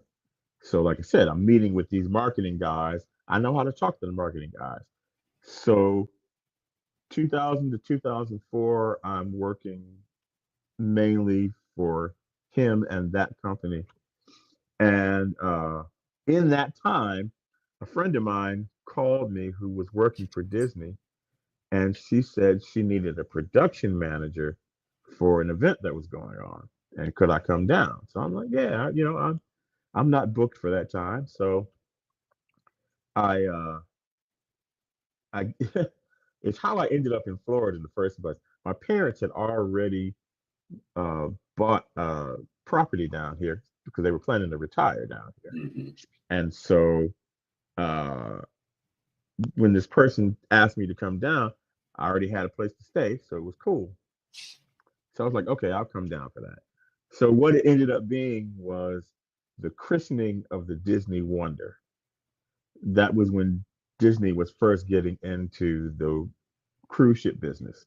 And this was their first one. So they did a show out at Port Canaveral that had all the characters and all the princesses and all the music and lights and sound and blah, blah, blah, blah, blah. And I had a satellite truck because we were doing a satellite uplink to travel agencies around the world, introducing the cruise line to all these different people. So the person who was the head of that event was a lady named Leslie Campbell. So fast forward so this was in 2000. Fast forward to 2004, I'm now living in Orlando, and I had just come back from doing. I did a tour for Blimpie Subs and GM cars, and I never knew what to put together for it, but it worked. So basically, what it was when they were introducing the new Camaro, and so I had a '69 Camaro and a prototype of the new Camaro because they were showing how they had gotten the lines off of the old car to The put proportions, on the yeah. Right. And so I was taking that around the country, and so I had the two cars, I had a stage, I had a lighting grid, I had a sound design, and I had video screens. Excuse me. And this was when Clive Davis had J Records. Oh yeah. And so he was trying to introduce all of his new acts. So he was sending his acts out to do track dates with us. So I did the College World Series in Omaha. I did a gig down at Jacobs Field, which is Jacobs Field. I ain't gonna call it Progressive, and they're not the Guardians; they're the Indians, and I don't give a fuck what you say about it. Yeah. I did the Taste of Chicago, and so we did these things all over the place. So I had just returned to Orlando from that gig, and I get a phone call from Leslie Campbell, and she's like, "I've been I've been trying to hire you," and I said, "Well, you ain't been trying that hard, because I've been right here and available." And so she's like, "Well, look, I have a job. I have a job. I've basically already hired you and placed you in the company, but because what ended up happening on that cruise ship deal, one of the things that was always hard to deal with at Disney was high management, VPs and above, who think they know more than they do about everyday doings and comings. So that satellite truck I was telling you about, I had placed in a particular place because you have to have a southeastern exposure for the satellite dish to hook up with the satellite. It's got to be in a certain place and positioned a certain way. So some smart ass executive, I left and went back to Orlando, and I come back the next morning, and my truck is moved 800 feet away because he didn't like the aesthetic of it. Now I had hidden this truck. I had put money in the budget for plants, and I had hidden this truck behind trees. So you couldn't see the truck unless you were looking for it. So now, but I can't move it back because this dude is like an executive vice president. And so now so now I gotta find 800 feet of Sat 5 cable first thing in the morning in Florida, where I don't spend a lot of time. I live there, but I don't spend a lot of time. Anyway, so I call my man at studio instrument rental down in Miami, and I'm like, "Hey man, I need this here, and I need it stat." And my brother Reggie down there put it together, put it on the truck, got it up there, got it hooked up right as the satellite is coming into the window.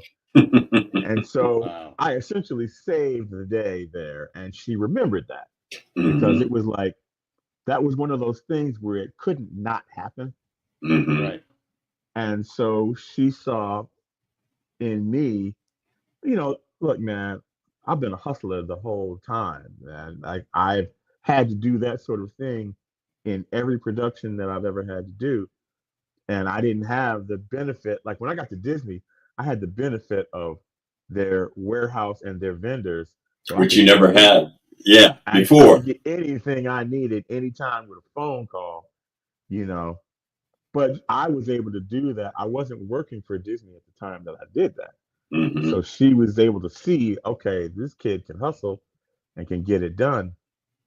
And that's what she remembered. So she calls me and she's like, "I got a gig for you, man. All you got to do is come in and do what is basically a formality. You got to do a personal interview." And the funniest part of that is the people that I ended up interviewing were the people who I worked with on that cruise ship deal.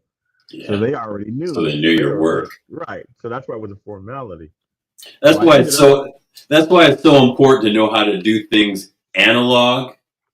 The hard way, because people that only learn digitally and only know with the latest and the greatest, if that goes wrong, they don't know what to do. They don't know how right. to tape things together, use duct tape or what have you. Yeah. That's it, man. Well, and it's a degree of hustle that you Yeah. learn in that is that nothing is nothing is not within your reach. And Exactly. whatever the what we got in that and what I think our group of people that we grew up with is, again, they said we learned the hustle, man. Like Gabe, I know up there in New York, you know, I've followed you up in there and I knew what you were doing and I was like, that's my man. Every time I heard something, I was like, yeah, he's always been that. He's just Yeah. expressing who he's always been right now. And that's why it didn't surprise me that you ended up meeting Amir, because that was the type of person, Yes. you know what I mean, that would have been in your wheelhouse, because that's how I met him. When I Yeah. met him at Hampton. Call him the Mirian. Yes, Yes. exactly, Yeah. exactly. Yeah. That's my And you dude, know, man. yeah, still my dude to this day. We Absolutely. hung out in Vegas back in October. Good, Yeah. man. I wish I had So known, man. yeah. I'd have loved to have gotten out there, man. Yeah, that's a Amir's guy the who, ultimate hustler. well, when I met him, I instantly knew. Yeah. I was like, yeah, okay, man, you can come hang, bro. You can, because he's, a couple years younger than me at Hampton, but it was like what I was talking about me hanging in the basement with my brother. He Yeah. could hang, Right. and it was obvious from the moment that I met him. So I was like, yeah, this dude is I he's think gonna the do irony things. too was that I didn't know that he knew you for quite a while after the Right. fact because I had met him by chance through his future wife because we were Okay. both taking classes at NYU, All and she was right. like, "Oh, you need to meet my man Amir." And so as soon as we met, we all went out to dinner. It was like Amir and Denise across from me, and then the conversation just became Amir and I, you know, for the so the rest is history. Exactly. Yeah, Yeah, that's yeah, he's that dude, man. So yeah. So it's too bad that he's a Steelers fan. And, yeah, well, yeah. So I've been able to look past that all these years and just accept him for who he is. yes, that's true. That's true. That's very true. Yeah, I'm proud of Yeah. that brother, man. I love Indeed. seeing what he's been able to do. Yeah. Professor You know, Professor Lewis. yeah. Yeah. Teaching up at NYU, teaching the next generation of editors, and hopefully he's imparting the hustler entrepreneur spirit into the Mm. students. They need it. Yeah, because it's not everything's They're not just not getting handed it to them. from anywhere else, man. No, no. Like when I was at uh, Baldwin Wallace, I had to take a course there. I had to take some electives. So one of the courses was uh, uh, Recording Studio 101. Mm. And so I go and take that class because the keyboard that they were using for that class, I owned one of them. It was the Kurzweil K2 2500. And so I go to class and I am probably 10 years older than everybody in the class. And I'm talking with the professor, and I'm the only one in the class who was asking any questions because now I got somebody who is learned in the keyboard that I have. So I'm like, oh man, I got a bunch of questions for you. You know, how does this work? Well, when I'm putting the sample rate together, I need to know how to blah blah blah blah. And so I'm asking, I'm wasting all of the class time. I'm the only one talking. So after class that day, he pulls me aside and he's like, look, man, I tell you what I'm gonna do. It's a two-part class. I'm gonna give you an A for the first part because you don't need to be in here. These kids don't know anything about this. You know everything that I was going to teach you in this semester. You already know. I'm gonna give you an A for this semester, and I'm gonna give you A for next semester because you already know that too. And on top of that, I need you to work in the lab as my professor's assistant. Yeah. And so that was where I was able to do just what I was talking about with Amir is I got these young kids who are at that age where their brains are still malleable, and I was able to instill that hustle in them and say, look, man, you got experience right now. Uh, at this point, I know what I know from the Levert days and from all of that. So I'm regaling them with tales of that as well. But it's giving them that hustle, man. Because these kids they just don't have it, man. I No. don't see it. And So, there's so are you talking about mentoring people at your job, or are you just talking?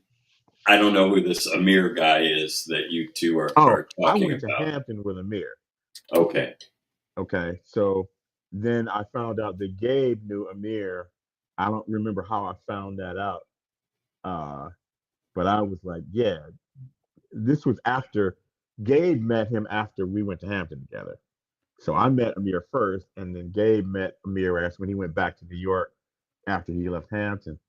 But 'Cause he when would I he would found out, talk about a house, you yeah, know. Yeah. okay, What does Amir do to the general audience out here? What did he's who? an editor. He's a film editor. Okay, okay, Yeah, and gotcha. he's edited a number of things that you've seen before. So he, I'd have to look up his Wikipedia right now to name it, but I know that you've seen some of the stuff that he has edited. He's uh he's done real well for himself. But he had gone back to New York, and that's where he met Gabe. And somehow I found out that they knew two of them knew each other, and I was like, wow, talking Yeah. about worlds colliding, Yes. you know. Yes. But it was a good thing. I was like, those two cats need to know each other for sure. Well, Shaker travels, and I was watching something, Everywhere, and everywhere. there's always okay. We were wondering if Taylor Swift was in Cleveland because of the Kelseys, and I looked, I googled. She didn't come, but her guitar player played the national anthem. He's from Strongsville, Oh, okay. so Yeah. there's always a connection. So, are you still at Disney? No, I retired from Disney a couple of years ago. Uh, I ended up getting a bacterial infection on my spinal cord, Ooh, and okay, yeah, and it did damage, it did structural damage back there. So I'm not able to do that job. The job that I had at Disney, I was a stage manager and a production manager. okay, Uh, and the end of it that I worked on, I worked for the Disney Event Group, which is part of Walt Disney World Entertainment. wow, So the way entertainment is broken up, there is a there is a group in Walt Disney Entertainment that handles all the internal stuff. So when you see they're the ones who create the new parades, or if there is a new ride, that they do the event surrounding the introduction of that. gotcha, okay, Now, the group I worked for was Disney Event Group, so we were responsible for the uh, commercial side of that okay. and the retail, I guess is the better way to say it. So when, say, Coca-Cola comes to Walt Disney World with their worldwide conference, we would produce that conference, and we would create entertainment vehicles to go along with that, Hmm. because that was the difference between them going to the Hilton and them coming to us, because we could have the characters, we could include the characters in your thing. We have a full complement of actors, and we have writers and comedians and everything that you could need. We're a one-stop shop, So and it becomes an event, and it's branded by it's all Disney. It's events. co-branded. Correct. So let me ask you this: Experience. I'm sure you know Michael Chapman, right? Mike Yeah, Chapman. yeah, yeah. So is Mike Mike Chapman doing Chapman. any? Is he Michael doing Chapman something was similar to what you're doing? I've always he's with. I'm trying he's to with figure out what he he's with does. Accenture, and I have to be honest with He you. just left Accenture a Oh, couple of okay. years ago. But is it I'm similar to what you do I'm or not did? really sure. I'm not really sure what he does. And he was in one of those bands. He was in one of the bands with Synergy Quentin, with right? Trent. Synergy. Yeah. Exactly. And I Exactly. was tangent with that because I was doing a logo for them, or I was trying to. Nothing went Oh, okay. happened with Well, it, but that was Synergy was the next iteration after Push, and we had one other name for the band, and it was just the next development. So that band was me, Kerwin, Mike Chaps, Trent, and Quentin came in and out of the band at that point. and was that like a funk syntho pop? So It was that's the vibe I was getting. well, here's the thing, man. In all of those iterations, one, we were playing whatever was popular. so you can kind of follow the timeline of music through Kraftwerk our was experience. really popular, Exactly, and exactly, man. Scorpio and all that. Yeah, All it that was stuff, man. a mixture of that. That's what I So we remember. played that, and we played Cameo, and we played all. You know, we played whatever we liked, is what it turns Hmm. out to be. And because we lived in Shaker, again, exposure to, I mean, we played uh in the early bands, we played a lot of rock, we played Kiss, we played whatever we liked, Yeah, and we didn't assign anything to it. We weren't a black band, we weren't a white band, we weren't a rock band, we were whatever we're playing today is what band we are. And I appreciate that, because I was laughing with someone the other day. I was like, if someone were ever to find my phone and look at my Apple Music collection, they'd be like, who the hell is this dude, man? yeah. He is all over the place. you know Right, but right. I grew up with an appreciation for everything from hard rock to synth pop to Brit rock, and all the things in between. So right now, you said you're going to Full Sail University, and how does that reflect what you're doing now and what you're moving towards in your career? The idea to go back to Full Sail was, I needed to sharpen my toolbox. All of what I talked to you about that I had done over all of these years, I did not honestly knowing what I was doing, just feeling my way through it, and when it felt right, make it right. Hmm. But so I decided, well, if I could have the success that I've had not knowing what I was doing, what will What I could do you till I get do if you had right? the If full I had set? some Yeah. tools, right? Yeah. Exactly. So I researched full. I had taken a couple of classes of Full Sail before, so I researched it and I found out what the curriculum was, and I was like, "Oh my God, they are teaching it all." Hmm. And you know, it it ain't cheap, but it's worth every penny. Hmm. And so, Investing in like, yourself. now, all of the things that I have been doing in the past, like, I've always been creative on pretty much all fronts. Uh, and so, learning graphic design, I didn't know how good I was at it, because I had never really delved in it. Well, you're And then using the people, right side of your brain, so it's pretty obvious. I mean, you played yeah, sports, you're musical, and I mean, it's almost a no-brainer that you're using the yeah. right side of your brain. You can tap into that. Well, I think that the other part that I got from living and growing up in Shaker is we were taught critical thinking. Mm. And so, and I noticed that that is not, when they talk about common sense, is not common, Exactly. you know, and Yeah. critical thinking. It's like, so like when you look at what happened in that last election. That's what I want, Scott. What is your worldview? Like, this is a question I ask. Like, this is we're back at the base camp from where we started our journey through Shaker. Now we've come back. What have you learned about the world? How do you? What is your view of the Ooh, world? I don't think you got that much time, dude, but uh, it was kind of all the other experiences that I was talking about, man, is that you learn.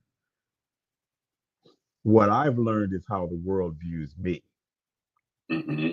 more so than what my worldview is. My worldview is, it is what it is. But I learned, like I said, that last election, they told you exactly how they feel Who about they were. us and our situation. And Could you so, have? Could you have? If you were starting now, could you have gotten to where you are? You follow me? Like uh, Charlie Chambers had a similar experience that you had. okay. Kind of picked up things as he went, and Yeah, created this toolbox on his journey. And then all of a sudden, he was doing all these things, which he didn't necessarily go to school for. I mean, you did kind of, I I mean, the marketing, but you got it from your brother and your experiences at Shaker and the synchronized swimming, all of it just, and the OJ, everything I just have congealed an together. aggregate uh, sense of the world in that regard. None of what I went to school, well, no, I shouldn't say that. None of what I went to school directly for has directly influenced what I've done. My degree at Baldwin Wallace is in political science. That's what my degree is in. Wow. Yeah, how about that? Well, here's the thing. I was going back to school, and that was what I was interested in at the time. And I knew that if I didn't study something, I know my brain. And if What I year don't, was that? What year was that? that was 90, end of 97 through the middle of, I graduated May of 99. So what was going on that made you gravitate towards political science? It was just what interested me. I had an idea of going to law school at some point. And Okay. so uh, the undergrad for that was political science. Okay. And so, and again, it was just an interest of mine. So I knew that I had to take something I was interested in, or else I was not going to do well in it. That's just how my brain works. Mhm. If I'm interested in it, I'll bust it out. If I don't care about it, it'll go by the wayside. But what's funny is what I discovered, like at Disney. So I was in charge of all of the tech crews on any of the events. And I would call the events from the tech booth. So I'm Mhm. calling lighting cues, I'm calling sound cues, I'm calling talent cues, and all of that. So I got a lighting director, I got a sound director, I've got a video village behind me, and I'm working with all of these different people from all walks of life. But what I finally realized is what I learned in my political science classes was the governing of people.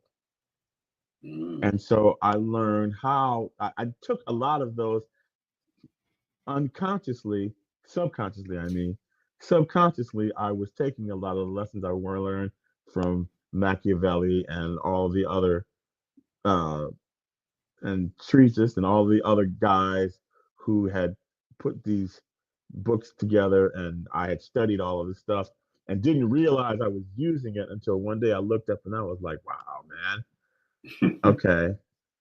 All of what I learned in that I have used in one fashion or another, but not necessarily directly. So everything that I know right now, to answer your question, I don't, it's a different world now. It's a much different world than I don't know that I would have been able to have the same experiences that I had. I am like you said, in the right place at the right time has been the story of my life. Do you have kids? No, no Okay. kids, man. I was moving around too much. I just never. Have you taught kids? Have you taught college or anything? I would think that would be something that you would do to share your knowledge and bring up I the have next generation. Well, just that experience I was telling you about being the lab director, and I enjoyed that. It was fun. I would like to do something like that. I don't know. I'm not quite sure how I would get into that, but I would not turn it down. You could build your own curriculum based on your experiences. See, that's true. That's very true. And that's a good idea, man. I could I do would that tell at you, wholesale. um, Yeah. Shaker's part of a local area like magnet school. It's them, Cleveland Heights, and a few other schools. They sort of have like this multimedia program. Okay. Um, I'll get you the information offline. Um, but just to put it out there, Okay. So Well, um, I'd love to yeah, take that back home, man. I yeah. mean, I don't plan on moving back there, but I if mean, I you never could. know what can be done remotely. Oh Well, yeah, right. That especially see that's the good thing about this time now. Oh yeah, technology. To Yeah. your yeah, question, yeah, there are certain things that are much easier for me to do now. I've done some virtual shows since I've had this thing happen to me where I've done everything sitting right here in my family room, Hmm. and I'm able to direct the shows, and I got multi screens on my computer, and I can point and direct and yell and do all the things that I would do in person. Uh, off and of I'm the taking the Clive classes Davis school. virtually Yeah, at Full Sail. I'm doing it all online. you're So right. Yeah, that's what it's come to. How do you feel about music, arts, AI, um, in general? What's your feeling towards that? We have this conversation a lot here. I just want to get your. okay, I would say this about AI is that AI is going to have to be carefully regulated, but not regulated to a point where it kills the creativity. But you just got to understand what its place is going to be in this thing moving forward. And I don't think that they've figured that out yet. Does So it scare you with the stuff that's being deregulated and being dismantled? I'm That concerned about the new administration because, okay, so think about this. You remember when Obama was in the White House, there was music and art and dance and all of those sorts of things regularly. celebrate, yeah. He showcased and celebrated that during the whole time Trump was in his first term. There was none of that. That's why I felt the way that I felt about the White House because I was like, you're supposed to lead the country in these sorts of things. There was no That's dog in the White House for the first that's time. the other thing. That's the other thing, and I don't trust a dude who doesn't have a dog, man. Now, Yeah. I'm not saying about if I don't have a dog, but I've had dogs, and it's a different kind of person. You know a lot, I'm yeah. You know a lot about people if how they feel and how they interact with animals, for sure. right, right, and so not to say that if you don't have a dog that I don't mess with you, but I'm going to side eye you until I really get to know you. Hmm. Uh, Now I know some people who have had some traumatic experiences with dogs, and I get that. That's a different thing altogether.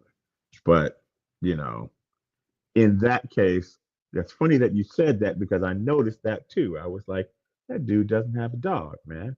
And every president prior to that has had a dog or a cat or you know, Yeah, some sort of animal, which at the end of the day, that teaches you empathy and compassion. And there's an ecology with that, how Right, everything relates to each other. And if right. you're only after one thing, if you're channeled or tunnel vision towards one thing and you're trying to get something, you'll do anything and everything and ignore everything And at a like cost. like this morning, I was watching Delshi on MSNBC, and I do watch other stuff other than MSNBC. I'm not in this complete silo, but Hmm. I do watch those programs, and they were talking about how day one with Trump, he wants to do a ban on transgender healthcare. And I'm thinking, I'm like, wait a minute, man. Like, do you hate those people that badly? And why? What did they ever do to get your scoring like that?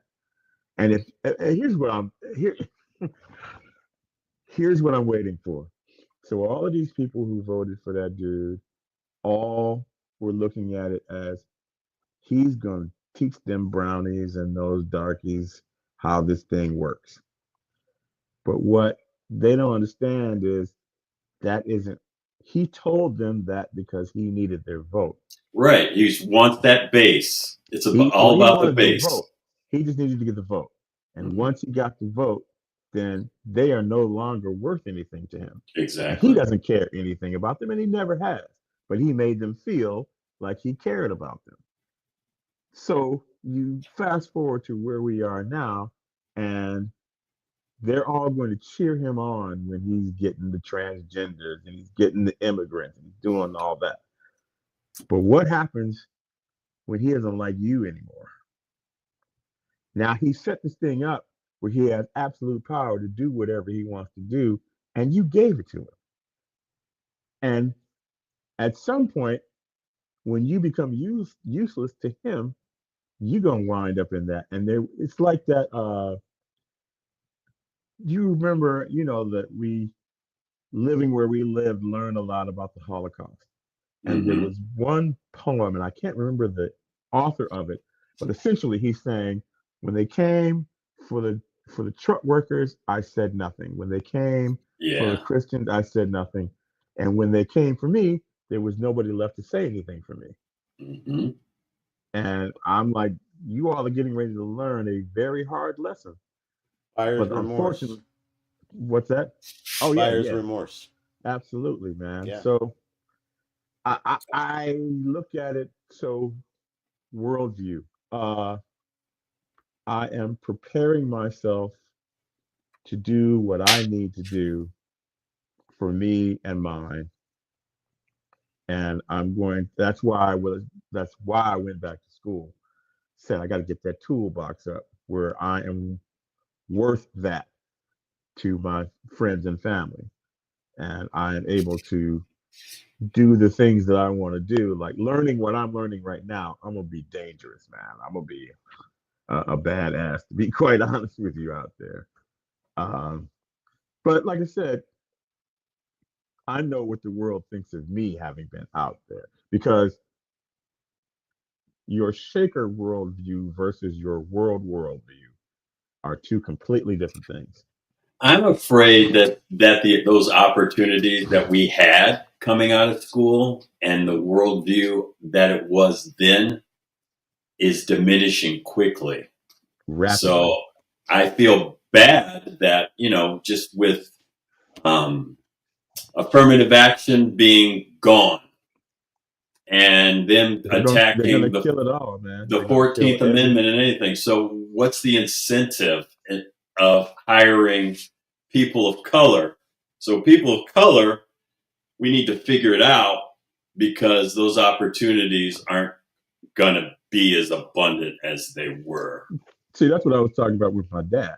My dad working, he eventually moved from NASA to EEOC within the government as part of the cabinet position. So his boss used to be Clarence Thomas. Mm. So that's why I was saying that I have been around history my entire life. Now, my father and Clarence Thomas never saw eye to eye ever about anything, but Clarence Thomas was his boss. So he learned how to work. We have to not only defeat the ones that are going to take stuff like that away, but we have to defeat some of the ones who are supposed to be. Like I learned in that lesson, your skin folk ain't always your kin folk, Oh, yeah. Exactly. you know. So I'm looking Exactly. at a dude like him, and he sold his soul to the devil years ago. And I so think my father, a lot of people like Snoop Dogg he's living the life. And he yeah, stepped away from Trump. There's nothing wrong with him. He got one of my brothers from death row out. So I got no beef with him. Well, I, that's a strategic move because there's Republicans or maggots that like Snoop too.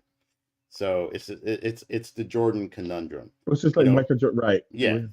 Republicans Republicans bought Snoop wear too, Jordans yeah. too right? in this. And I get that. I Yeah. mean, look, I man. mean, what do you expect Snoop is going to do? You think he's going to go 0 to 100 and be a militant and what? Tell everybody to burn the No, shit down? but he was saying something else before. Oh, yes, he He's was. not Well, but consistent. he I learned the mean, game. he You learned the look at game, you look and at Dre. You yeah, look at Dre, and Dre is the blueprint for that. It's like yeah, I made a killing with NWA and now I've made enough that allows me to step away from that, Yeah. where I'm still famous for that, but it ain't what makes my bread. And besides, And I was going to say, sorry to cut you off. I mean, Trump has been a celebrity before he was a politician. Exactly. So he's still everybody not a has, politician. yeah, relatively speaking, yeah. And that's Right. why everybody has photos with Trump at the parties and stuff like that up to a certain point. Well, here's the So deal. now, it's Here's the changed. deal It's with flipped. that. So at the time that Trump was in New York and he was down with the brothers and doing all that, there was a Democratic mayor and there was a Democratic governor of New York. Now, that changed when the Pataki became the governor, and I forgot Hmm. who the first one of the Republicans. So Trump, being the opportunist that he is, knew that's when he flipped. And now all of a sudden, he's got a problem with the Central Park Five, and he wants them to get the electric chair, and he slowly moves away from the brothers, and he's no longer he pulls out the brothers that work for his cause, like the Herschel Walkers and people like that. But it gives you an idea that he has no clue about black people. But Hmm. he's also playing to what America gravitates towards. They Well, gravitate towards shiny celebrities, oh and well, they're yeah, they're they're not politically aware and all kinds of stuff. I mean, he's a brilliant idiot. That's how I don't even know if I can call him an idiot. Like, just with these people that he's bringing up, he's it an idiot seems like savant. he's running interference. Like, I know these people aren't going to they're not going to allow these people into my cabinet. So then this Gabby, whatever, who should never have been, Oh, Gabby Tills, yeah. she'll just walk in because this guy is, so extreme. But I'm going to push just for spite. Well, he's putting together what he told you he was going to put together. Mm. Yeah. He is putting in allies and he's putting in yes men. Because Yeah. the lesson he learned the first time was I can't have anybody in there who knows what they're doing. I need people who do what I want them to do. And Bannon and Regardless. all those guys found all the weak links and the weak points in the Constitution, and it looks like the Bible, and we can exploit it like people exploit Mm-hmm. everything that isn't fully defined, and Right. that's what's happening. Did you guys ever see the Plot Against America? It was a series about if Yeah. Where did I see that? I just watched it on Amazon. I think it's Okay. been on other things. It was done in 2020. It is mimicking exactly what is going on. I was Right. fascinated by it. It was about if Charles Lindbergh ran against Roosevelt in 1940, and had he won, and We would be right. he was chummy with Ford and all the anti-Semitics, Right. and It would have been a it whole is, different deal. yeah. And of course, he was a hero because he flew around the world, and he Right. was writing that and using Well, that. he was celebrity, exactly what you were saying about, you Cult of know, personality. at that time, that was the apprentice. That was Yeah. It is parallels, and it was done in 2020. well, I have a sneaking suspicion that while I don't think Trump is a brilliant man, I think he's smart enough where he looks at something like that and he's like, okay, I need to put it together like that. I need to parlay this fame in because that's what America loves. America loves a celebrity. They love gossip. And the America that Roosevelt introduced us to is what I aspire America to be, where you have work programs for those. The common man is getting his piece, you know, and he's not just getting shut out, and it's not an oligarchy, which is what we're getting ready to basically be here. Well, Trump had Mein Kampf right on his bedside stand. So he worships strong men. So there's a he's whole lot of history. that Right. recipe. Yeah. There's a whole lot of history with that dude that is getting ready to come to the forefront. And the best trick that ever happened, the best trick that the devil ever did was convincing you that he didn't exist.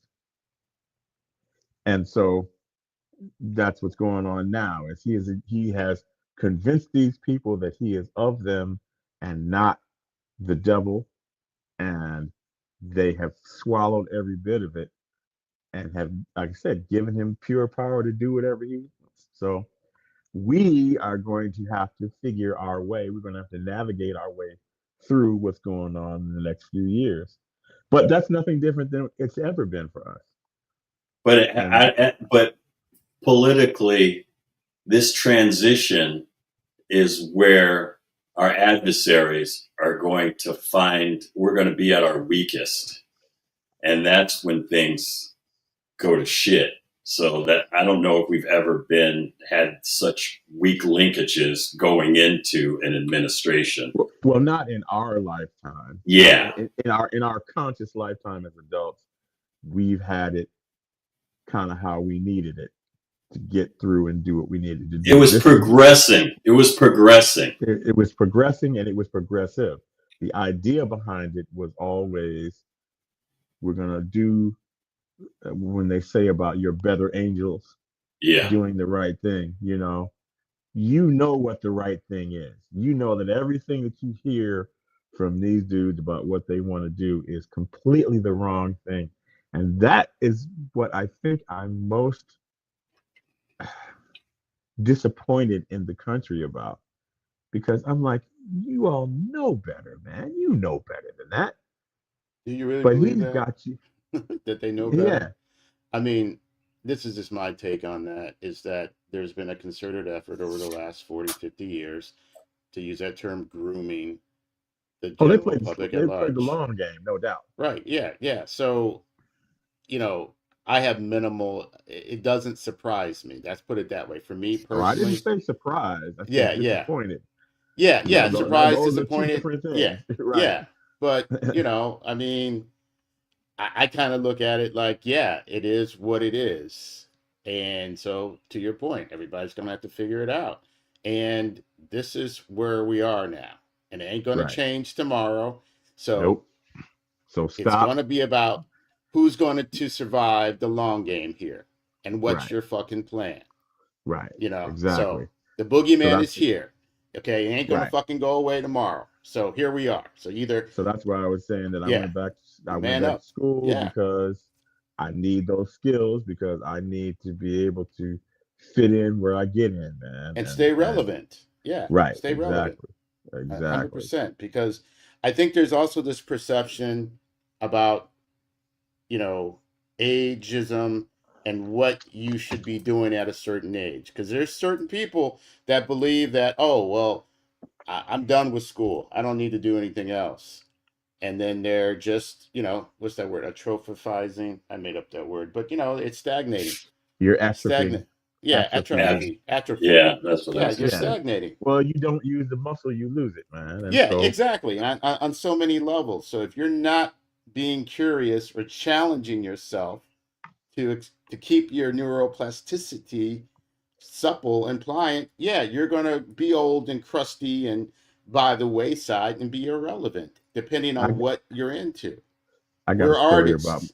Yeah. Right. Well, So, that's one thing, is that we utilize right. all that gray You matter have on many a. chapters. Yeah, The and great artists have many chapters. you're not just sitting in a cubicle getting a formula and plugging it in and blah blah blah blah. But No, here's the thing that scares me is that the way the election went and what I thought I thought they would come to their senses, and no one has any sense. well, that's why I And said I was just that's what really scares me, because I mean the disappointed. numbers, the Disappointed, numbers not surprised. but the numbers aren't there for a fair fight. And I don't know if we have enough. Like for instance, we were talking about like if there's a civil war or if he calls the military, if the military splits up into factions. Well, here's one thing that we don't ever think about, but we have to remind ourselves is literally we only make up 12% of the population. That's Now, black people. Yeah. yeah.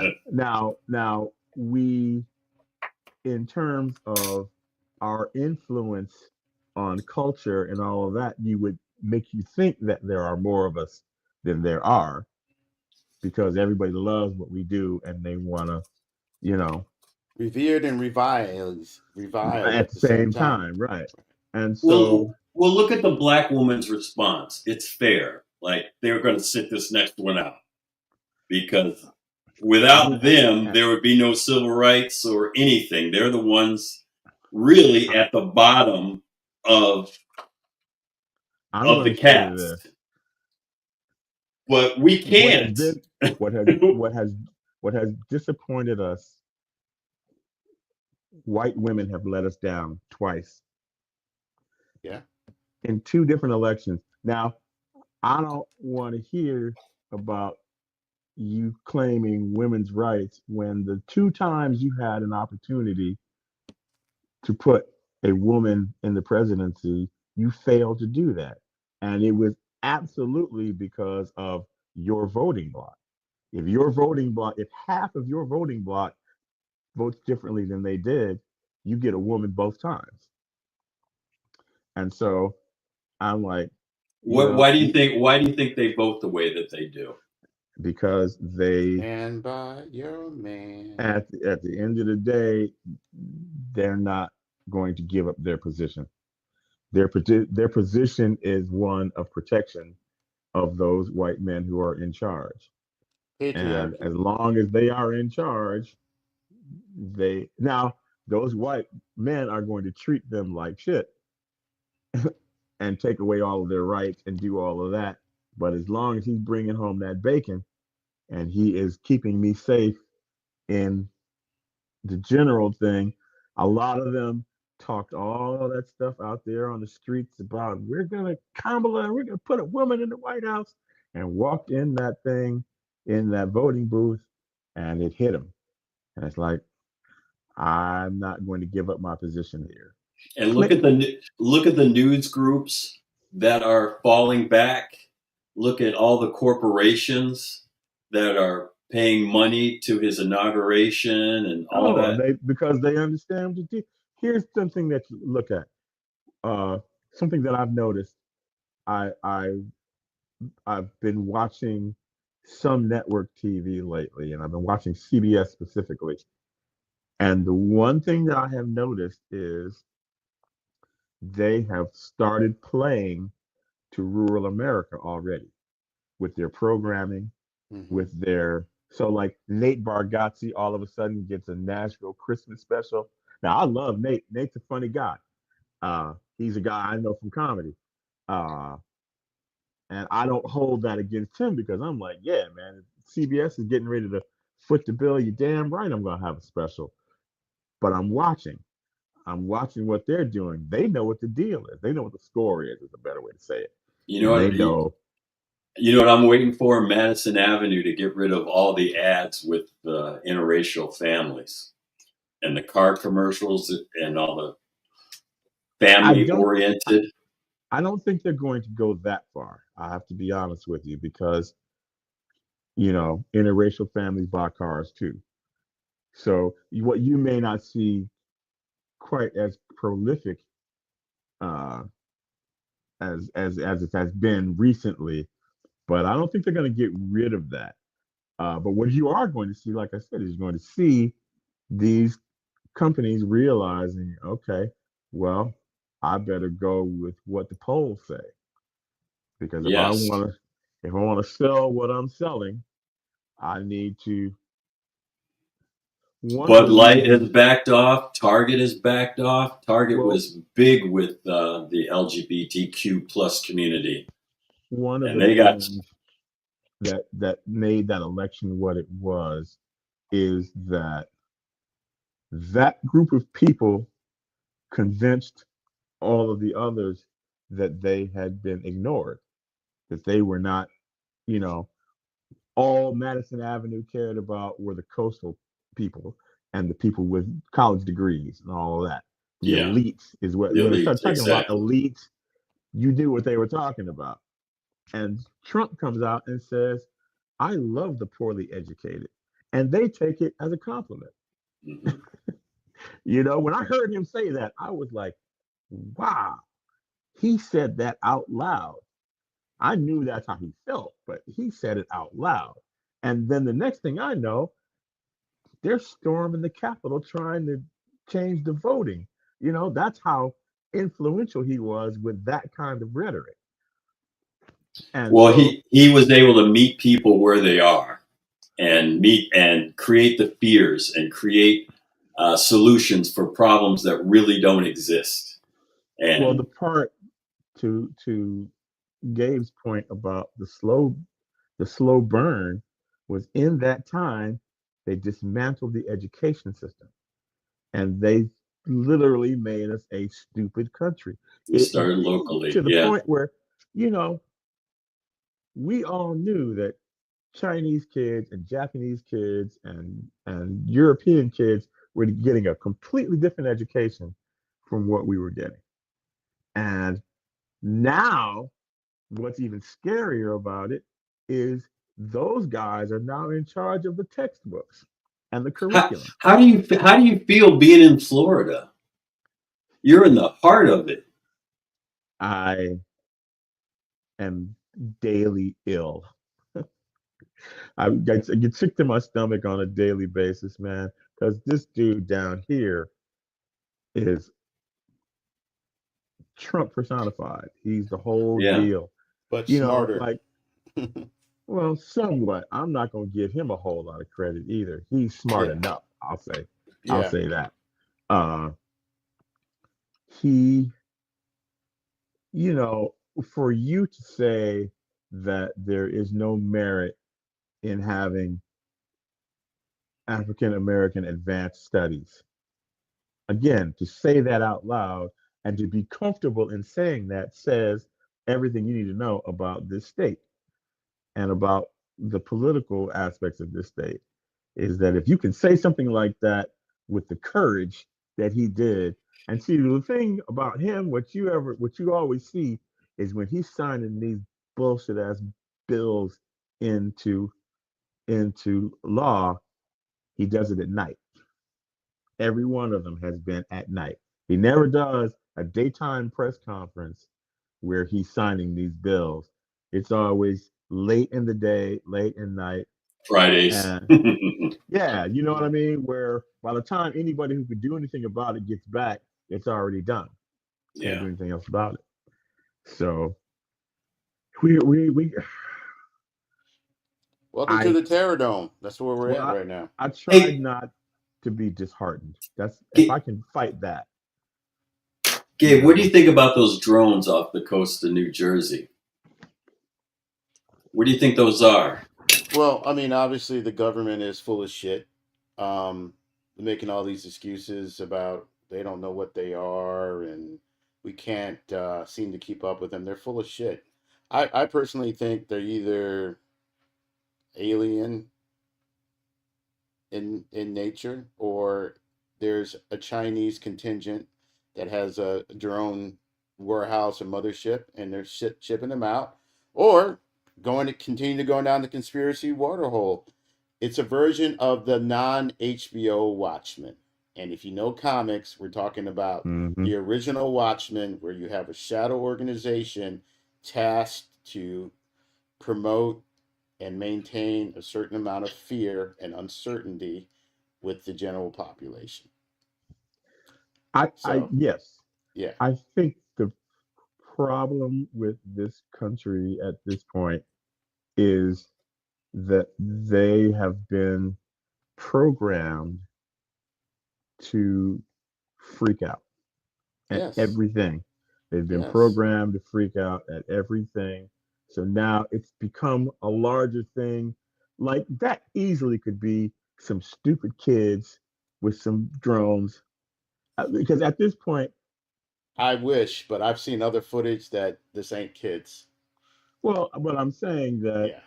it could easily be something like that in this age. But no matter what, they got a bunch of people freaking out about it because of the way this country has changed ever since it became news for profit. Hmm.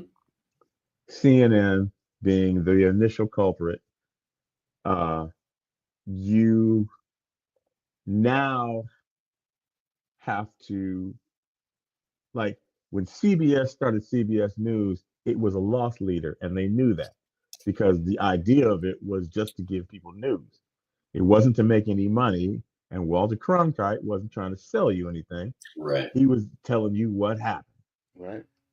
Well, when CNN came along, now you got to fill every hour you're you are playing for ratings, not for news.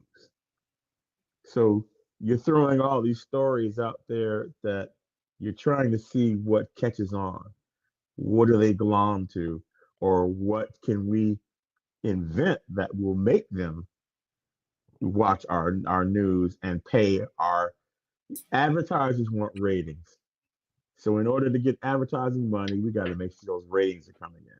To make sure those ratings are coming in, we got to make sure people are watching us. To make sure we're watching us, we have to give them celebrity news and all kinds of mental garbage to and after a while what that does is it, like I said, it conditions you to look for garbage news and to believe garbage news, you know. Yeah. Or not to uh, know what to believe, or be pessimistic about everything, and right. not even know what the truth or care. I just pulled something up. It was an interesting quote. Everything starts out as a cause, becomes a business, and then turns out to be a racket. that's that's America. That is America in a nutshell, you know. And you're right, man. People, like you said, they start out in the streets with the signs, and then corporate America adjusts to make sure they Becomes can push corporatized, like it. Right. maybe Black Lives Matter. Was that corporatized? I mean, partially it was. I guess to a certain extent, because unfortunately, the only way to get anything done now is you have to you you have to make sure the corporations are on board because they are the They're going to big push it. influencers in this country. Like all these kids on TikTok and all that. Yeah, you're doing a little bit, but those cats were in influence business while you were shitting yellow, man. They know they know how to do that expertly. Like I said, the people who I worked with when I was at Disney mainly were the marketing people for any of these companies that were coming in here. And I watched how they did what they did. And I was like, wow, these dudes got this stuff down to a science, man. They know how to program you. Like the events that we were doing with Absolute Vodka, this is before I got to Disney. What it was it was a talent show a la Voice and that sort of thing that went from city to city, and you got the hottest venue in the city, and with uh, you plastered it with uh, Absolute Vodka, all kinds of posters and point of sale stuff and all that. So when you walked in that venue, one, you knew exactly who was putting that show on, and you were inundated the whole time you were in there. So that by the time you walked out, if you ever bought vodka ever again in your life, the very first thing that came to your mind was Absolute Vodka. And they know that. You know, so I think that some of those same marketing people have probably worked with the Trump campaign and said, here's how you do it, man. You want to get these folks to think a particular way and follow you shamelessly behind whatever it is you want to do. Here are the things that you're going to have to, you know, you're George gonna have to Lakoff. present to them. You know who And, George Lakoff is? Yeah, Scott. Yeah, I yeah. mean, he wrote about it. He laid the blueprint down about how the Republicans are on brand messaging. Have been on that. The Democrats, like who I call the Democrats, they've been slow. They've been slow to that. But the Republican red, they've been on brand messaging for years. Well, look at it. Look at it. Okay. Look at this last election in particular. The one thing that I saw was down ticket on the election, like here in Florida, the way their commercials were constructed and the things that they were saying, which were to a thinking man are absolutely impossible. Like they're not doing that, man. They're not. I'm trying to think of one thing in particular that they were. Well, they were the first ones to jump on this transgender thing. Like they were talking about how they were giving children, transgender surgeries and all. It's like no, no how one about is doing controlling the weather? How about Oh, that was the yeah. Democrats controlling the weather and causing intentionally all of the hurricanes? But what to Gabe's point, what they had done by that time is they had trained everybody that this is our message, this is the only message, and move forward with that. So, like I was saying, what I was seeing in the ads that I saw down here is, okay, this guy is running for city council and Mhm. he was giving kids transgender surgery. Like, what are you talking about? Yeah. Like that dude doesn't have anything to do with that. Or But if or you the but schools are grooming or teaching, the elementary yeah, I mean all schools. that kind of stuff. But if you've got them in that box in their minds and all they're watching is Fox News and that's all they're getting their information from, then they know how to move forward. And that's what I was talking about with white women changing their vote in the voting box is because no matter how progressive they want to act like they are, and it's not, I'm not talking about all white women. I know plenty of white women who are actually trying to get things done. And I feel bad for them because I don't want to lump them in with that 53% that voted for Trump because they're not those people. But We are so divided on so many levels. We're divided within the Jewish community. We're divided within the black community. We're divided black and white. We're divided with divide and conquer, man. Hispanic community. I That's mean, the we've old got a cold civil war going on, and he's profiting off he's of it. pushing it, and these fools are sitting around and drinking the Kool-Aid, man, and they're sucking it up. And that's what I'm disappointed in the most. And I should know better, Gabe. as you said, I should know better. But I'm just like, man. And I think my problem is I have a silo of progressive people around me. Yeah, So the people who are closest to me don't think like that. we have our You own know, silos. Yeah, that's the right. problem. I've tried to avoid that, but the reality is I'm going to gravitate towards people who are progressive and who have progressive ideas. And I'm not going to really spend the time of day with people who are looking to take away my civil rights and take away civil rights of women and all the other marginalized groups that they want to take civil rights from because they want to go back to the good old days, which, well, who are they good for? You know? Well, I also think there's, you know, part of that, there is that underlying fear. I mean, we live in a caste system. And Yes. so, there is that overlap of, I want to keep my position in the caste system, whether Yeah.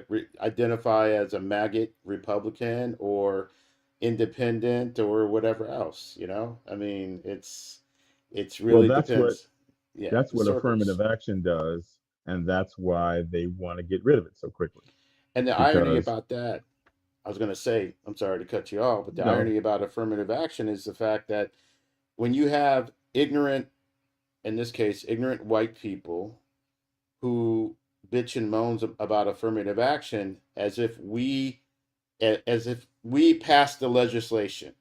It's like people who look like you passed that legislation, but you want to get on our case about it. Like we Well, didn't. and think about it So like from this standpoint.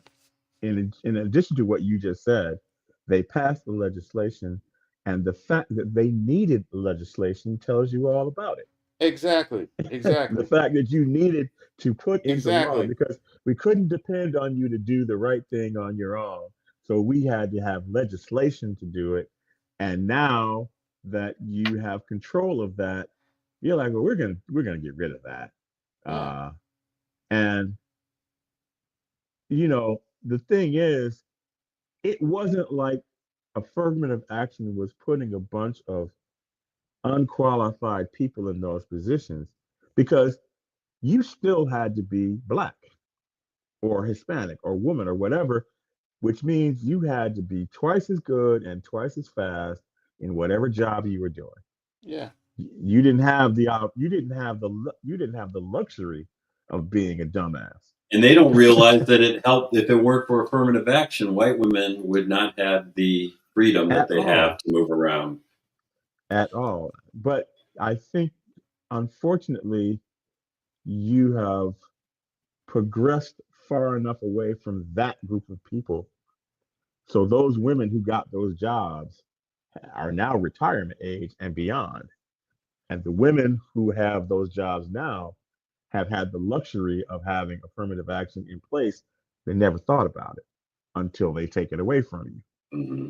yeah. And There's no then, order. Now everybody's got yeah, to suffer, hopefully, until everyone learns the lesson. But well, that's what I was talking all this about. administration is going to do, it's a heist. They are going to deregulate everything. So all those billionaires that are in his cabinet are going to They're in control of everything now. they're going to seize and sell out the country. Well, they're going to make every department that they're in charge of work for them.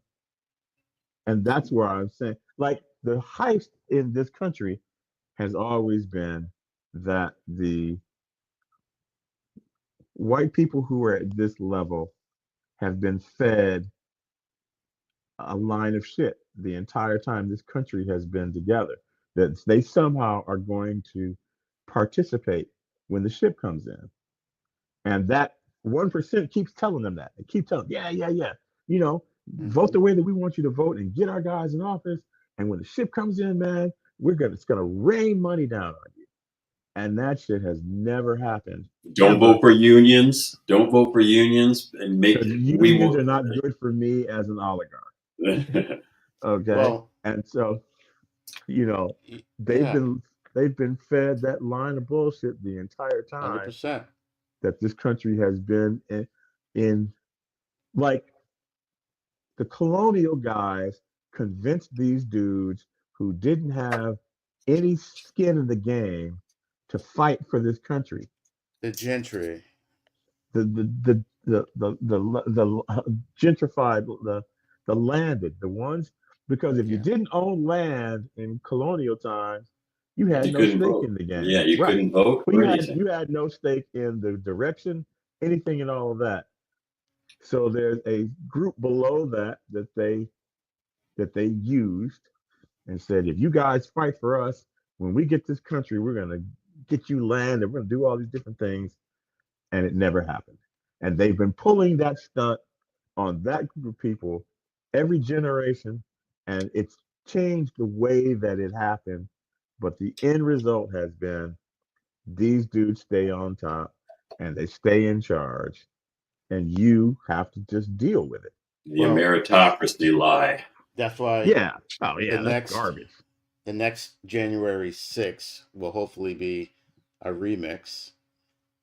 And I mean, seriously, I mean, Yeah. how else is it going to come about? Osmosis? No, but that's what it's going to have to come down to. It's going to have to be a remix of January 6th of all parties that figure out, hey, we're all in this together, and here's our common enemy, and they have to go at it. Well, that's what it's going to take. And Yeah. so, to Eric, your point about the division, there's going to be an event that is going to solidify that group. And I don't know what it's going to be, and I don't know when it's going to be. It may not be right away. It might take some time, but those dudes are going to prove to that group that they don't care about them. And once they figure that out, that's when everything is going to change, because that's going to be the voting block that we need to take care of those things, assuming we still have Yeah, but elections. yeah, exactly. You I know, Is mean, the two-party system, in my opinion, needs a major overhaul. They're both broke. So to think that, oh, okay, once the Democrats get back in office, everything is going to be okay. It's not going to be okay. It's just dressed up differently. I right, mean, I'm sorry. These officials are not really accountable to us, because every time we look around, they've given themselves a pay raise. They have the best health care. They got the right. insider information on exactly. stock tips. So, Well, what's a good gig? I want to be here's a congressman. right. Here's the thing with that Free is that postage. there isn't any incentive for them to change what they're No. doing, No, why would why because who wants to give up power? well, what has to happen, and it ain't gonna happen, but I have to say this, what has to happen is the lobbyists have to be removed from that equation, because as long as that's going on, as long as they're giving away the trips to St. Andrews to play golf, and they're making sure that your coffers are full when you're going to be elected, you're going to get the same result. It's like Einstein said, you keep doing the same experiment and keep getting the same results, and you think something is going to change, is the definition of clinical insanity. I think the lobbyists we don't need lobbyists anymore. The cabinet is already the lobbyists. Well, okay, yes, to your point, uh, the lobbyist is going to change somewhat in its function, because they won't be as necessary, as these guys now have control of all of those industries. And they are going to regulate those industries the way it is beneficial to them, because that's their people. In his first go around, the scariest part is when he gave the meat factory people he they could determine whether their meat was bad or not. There was no governing body to come in and say whether there was Because governing bodies cost corporations money. exactly. And so every corporation to this point has now gone to the bottom line theory. And anything in the budget that is considered fat is getting cut, because they need to raise the profit margin. I can give you a classic example of that. It happened at Disney. Uh, I went to a meeting one day, and they were talking about the meetings that I went to at Disney generally had to do with customer service, and we were the kings of customer service, man. And things like, if you're walking through the park and you see a kid drop an ice cream cone, then you take that kid to the nearest ice cream station and get him another cone, because we don't need kids crying in Disney World. Yeah. Crying is bad for business. So that was the thing of the day. Customer service, man. You make sure that whatever the hell the customer, I don't care what he asks you for, what time of day or night it is, you never tell the customer that that's not your job. So that's what I grew up with in the Disney system. Then all of a sudden, went to a meeting one day, and they started talking about shareholders. And they had never mentioned shareholders prior to that. Mm. And now my job was to make sure, and I will quote Bob Chapek, who said this in the meeting, who was the guy who took over after Bob Iger left. And he said, our job is to make sure the shareholders get their money. Exactly. And I looked at that dude and I was like, I'm not going to be long for this place if that's where That's where we're going.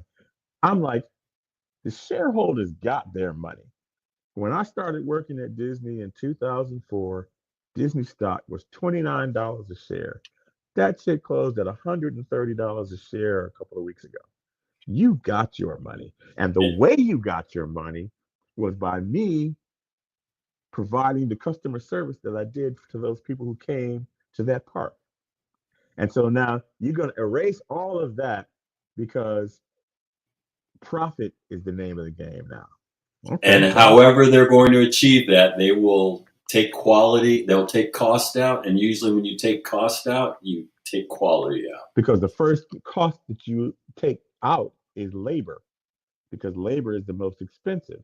So Yeah. now the work that you have to do doesn't go away, but the labor force shrinks that has to do it.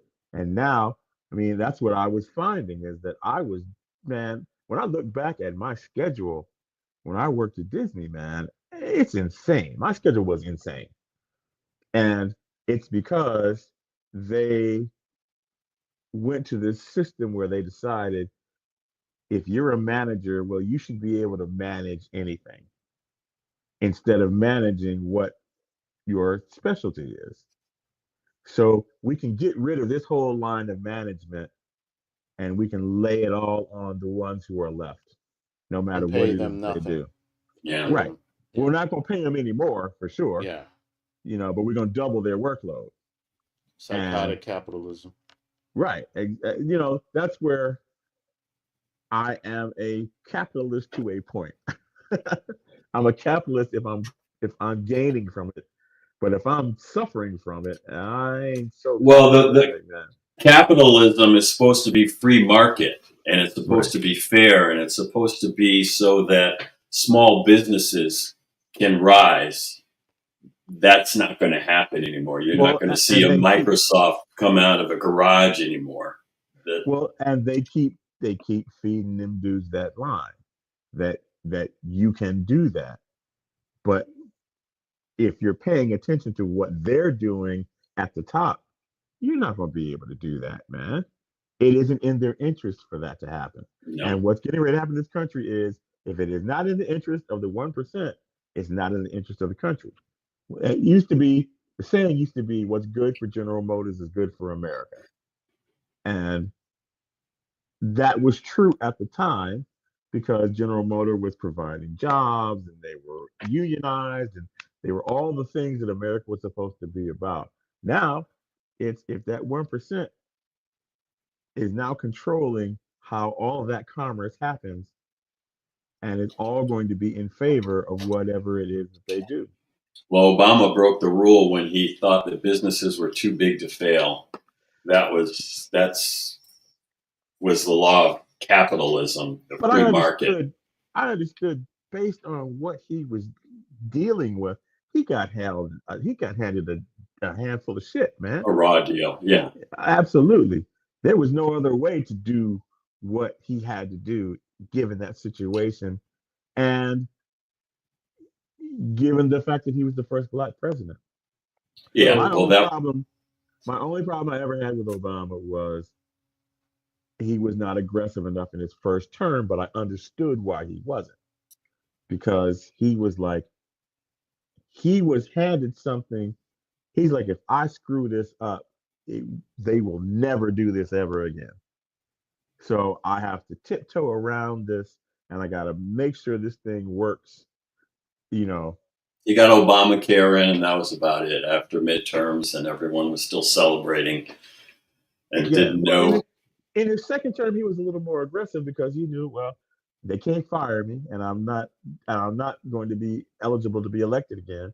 So I can tell you how I really feel now, you know. yeah, Uh, I still felt that he could have let the banks, quote unquote, fail. The banks will You never fail. well, they weren't going to fail, is what it is, No, no. but it's But perception. you can't choose winners in the market. You're not supposed to do that. You're supposed to let nature take its course as well, it does. that's what they want to tell you that, but we know otherwise. It's Well, they always have to it. me, it's about who They have it frames that set up that conversation. Yeah, they have it who is set up framing that where conversation? right. They have it set up where Yeah, we're not going to ever lose we may take a step back, but Yeah. we're not going to lose, and it has nothing to do with any of the rest of you. But that was the rhetoric they have been giving these people, is that we're in this for you. We're doing this for you. We want to make sure that you're okay. And reality is, we don't really give a shit if you're okay or not, No, no, because it's but not they, going to change no. the my house in Palm Beach. Like, living down here in this state, I see a lot of the fruits of their labor firsthand. And I understand why they act the way that they do, because they're never going to release that, man. They're never going to let go. That dude is never going to let go of Mar-a-Lago, no matter what he has to do. How they Well, And run it. this is his. If he has his way, it's going to be his family business, well, it and he's already going to is. pass it down. Yeah. It So, already is, and it has been for the past however long. But But think about he it don't. this way: the But what ground they don't crew. realize is that family better be careful, because he's quick to cut them off at the knees too. You're Well, not guaranteed anything being in that family. So well, I also think in the grand scale of things, you got to look at the ground crew. So, take the example like this whole idea of mass deportation. Well, who's going to work the back end of your restaurants? Who's going to pick the food out in the Imperial Valley? Who's going to do all the shitty jobs that the majority of average Americans will not do because they feel entitled? So who's going to do all those jobs? Who's I going to be tell the you, maids at they the rich? Yeah, I mean, rich and the famous mass house. deportation thing is a selling point, Yeah, but yeah. it will not work in No, practice. no, it won't. And they It don't won't. plan for it to, and you have no way of monitoring that. We don't No. really know, man. We don't know. They keep telling you how many people are down at this border. Well, I don't live in a border state, and I have no idea. And the prospect, I work a lot with immigrants, and I have never in my entire history of work ever worked with a lazy immigrant. No. I've never seen that, man. Them cats are hustlers like no other. They Yeah. hustle twice as hard and twice as Yeah. fast. And like you said, they do the jobs that people don't want to do. And y'all ain't getting ready to cut my grass and clean my pool. So I know that is a selling point that you sold these guys to get those votes. Like, couple that with the tariffs, which is going to make everything coming from China unaffordable, and then bring in how are they going to fund all these tax breaks for the rich? They are going after our social safety net. They're going after our social security. yeah, because I'm like, look, MF, I've been paying into Social Security since I was 24. So you bitch better have my money. Is all I got to say. If you're gonna do that, you better figure out how you're gonna do that. But the problem with that is, if they do it, I'm nearly powerless to do anything about it. So I got to find my own way, like everybody else. And that's what I'm saying to people of color specifically: is you better get your game plan together and figure out what you are going to do, you know, financially, how you're going to set your finances up. You better start investing, follow their Yes, trends, yes, follow what they're exactly. doing, Take and advantage of the ill wills that they're doing. right. Well, the thing that you have at your disposal that our ancestors did not have is information at your fingertips. What is funny is, in a conversation with my father, I had just gotten a new iPhone, and he said, you know, there's more computing power in that iPhone than there was in the And lunar landing NASA, module. yeah, yeah. You know, and I'm like, but we put a man on the moon without that shit. And I'm like, okay. So that means that having that at my disposal, I'm an asshole if I don't take advantage of that. So, like I said, man, research these dudes, man. Find out uh where Berkshire Hathaway is putting their money. Cats like that, because they are the ones who are leading everyone else in the direction that they're going. And so we have to take off the shackles of our minds that it's not for us. The one thing, I'm going to tell you something, man. The one thing that I took from my parents is my parents never let me say, well, this isn't for black folks. There was nothing that I was allowed to use that excuse with. It was like, if it's out there, it's for black folks. Now, you may have to hustle to get into it or may have to do something different, but don't approach it already shooting yourself in the foot and saying, well, you know, you know, that's white folks stuff, man. Black folks don't do that. What are you talking about, man? But I mean, that unfortunately, That's in the various conditioning. right, it still Yeah, exists. Just like stop snitching, don't right. snitch. You think how many crimes could be solved in underserved communities if people spoke out? But it's like to your point, conditioning, It's and conditioning and it's yeah, conflict. As long as, look, what we talked about earlier about how they kept everybody below this line in line is they made sure that they had something to fight about because as long as they're fighting each other, they're not paying attention to what we're doing. Mhm. yeah, And we're going to do our dirt up here in an area where they are not allowed to be and allowed to see, and we're going to condition them to think that this is not for them. yeah, And the part about growing up in Shaker is that was never my conditioning. My conditioning was I'm supposed to be everywhere that I am. yeah, 100%. And I took that. The reason why I've had the success that I've had is because that's what I took into every iteration of what it is that I did. When I walked in the door, like my father had this thing about when he was having a meeting, he would get a meeting at NASA or EOC anywhere. He would get to the meeting early and he would take the seat in the middle of the table that faced the door so that everybody who walked in, Saw him. he was the first face that they saw. Hmm. And it gave, no matter whether it was true or not, it gave the impression that he was in charge of that meeting. Yeah, yeah, That brother was, man, I miss my pops every day, man. That dude, I learned so much from him and it has helped me in my life now. But part of that was having been, like I said, exposed to I'm supposed to be here. right, And you walk in the room like you a boss, man, so yeah, that they don't 100%, ever. My father told me if I have to tell you that I'm the boss, I'm not doing my job right. right, If you don't walk in this room and immediately assume that I'm in charge, I am failing. yeah, So 100%, that's what I want to get to our kids, man. That's the mindset I want. They are kings, man. They are descendants of kings and queens, and they need to act like that. They need to have that chip on their shoulder every time they walk in somewhere. And it isn't to be contentious, it's just to let you know I ain't the one. Don't try me. and at the same But time, I will couple with that they have to put in the work. It's not the absolutely, crown. absolutely. The crown is It, not handed just to no, you. no, absolutely. And So, you know, you got to back up that you got to back that up with the work yeah. to your point. And But what I'm sometimes, saying is yeah, the mindset that you have to go into these things with has got to be I'm supposed to be here and right, I'm not going to let you tell me that I'm not. 100%. Hey guys, we this is a record show.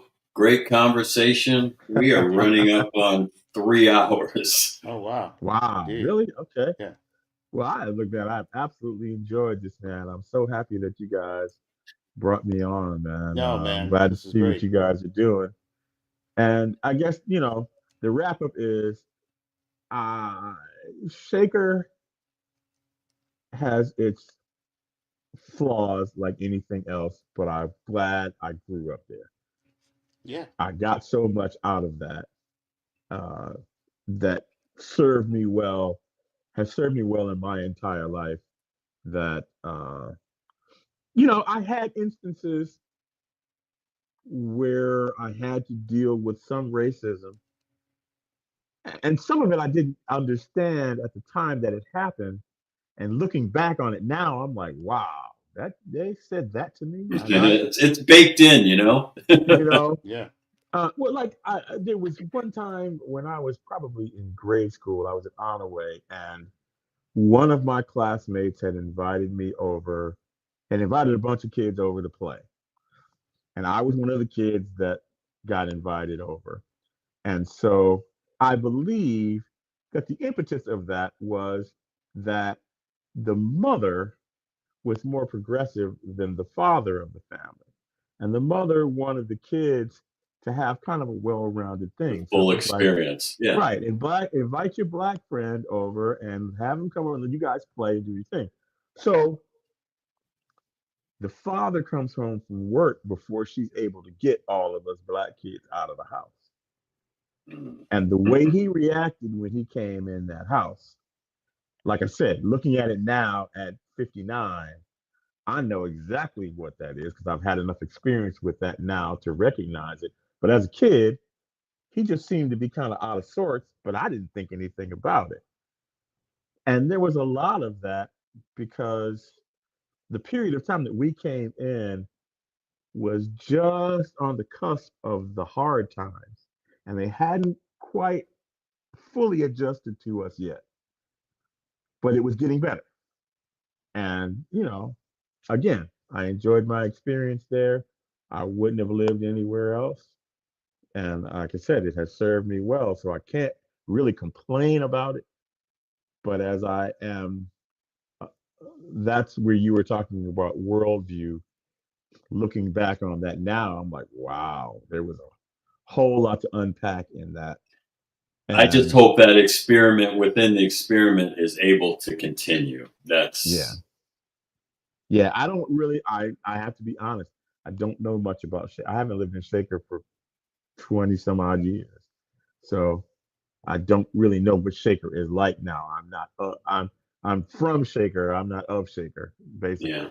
And It's so changed. There's some demographic changes, and yeah. as you would Well, expect, and there would be.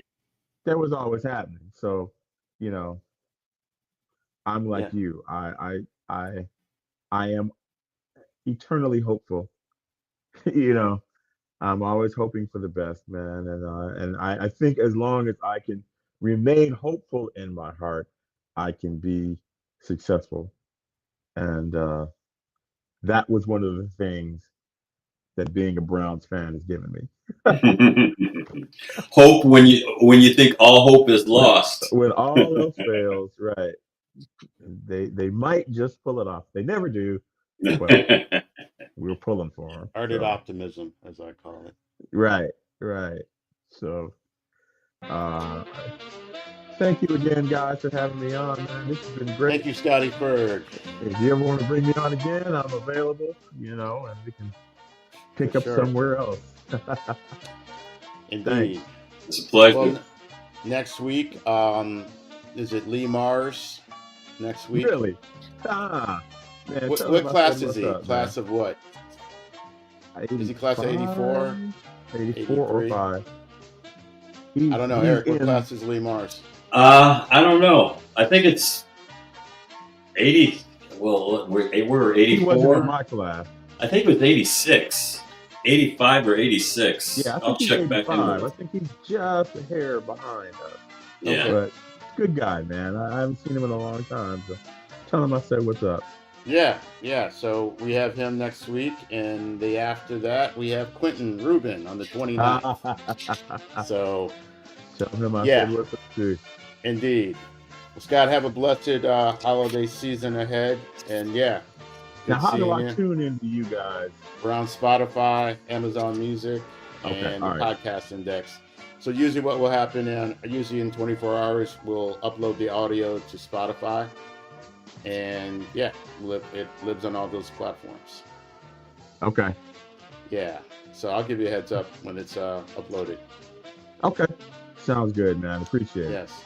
Thank you, everybody who tuned in to the Shaker Heights. Experiences may vary. It's going to holiday season. Be well, be safe. Stay hydrated, and we'll see you Deuces. next week. All Until right, then. cool. Thanks, All guys. right. All right. Here we go.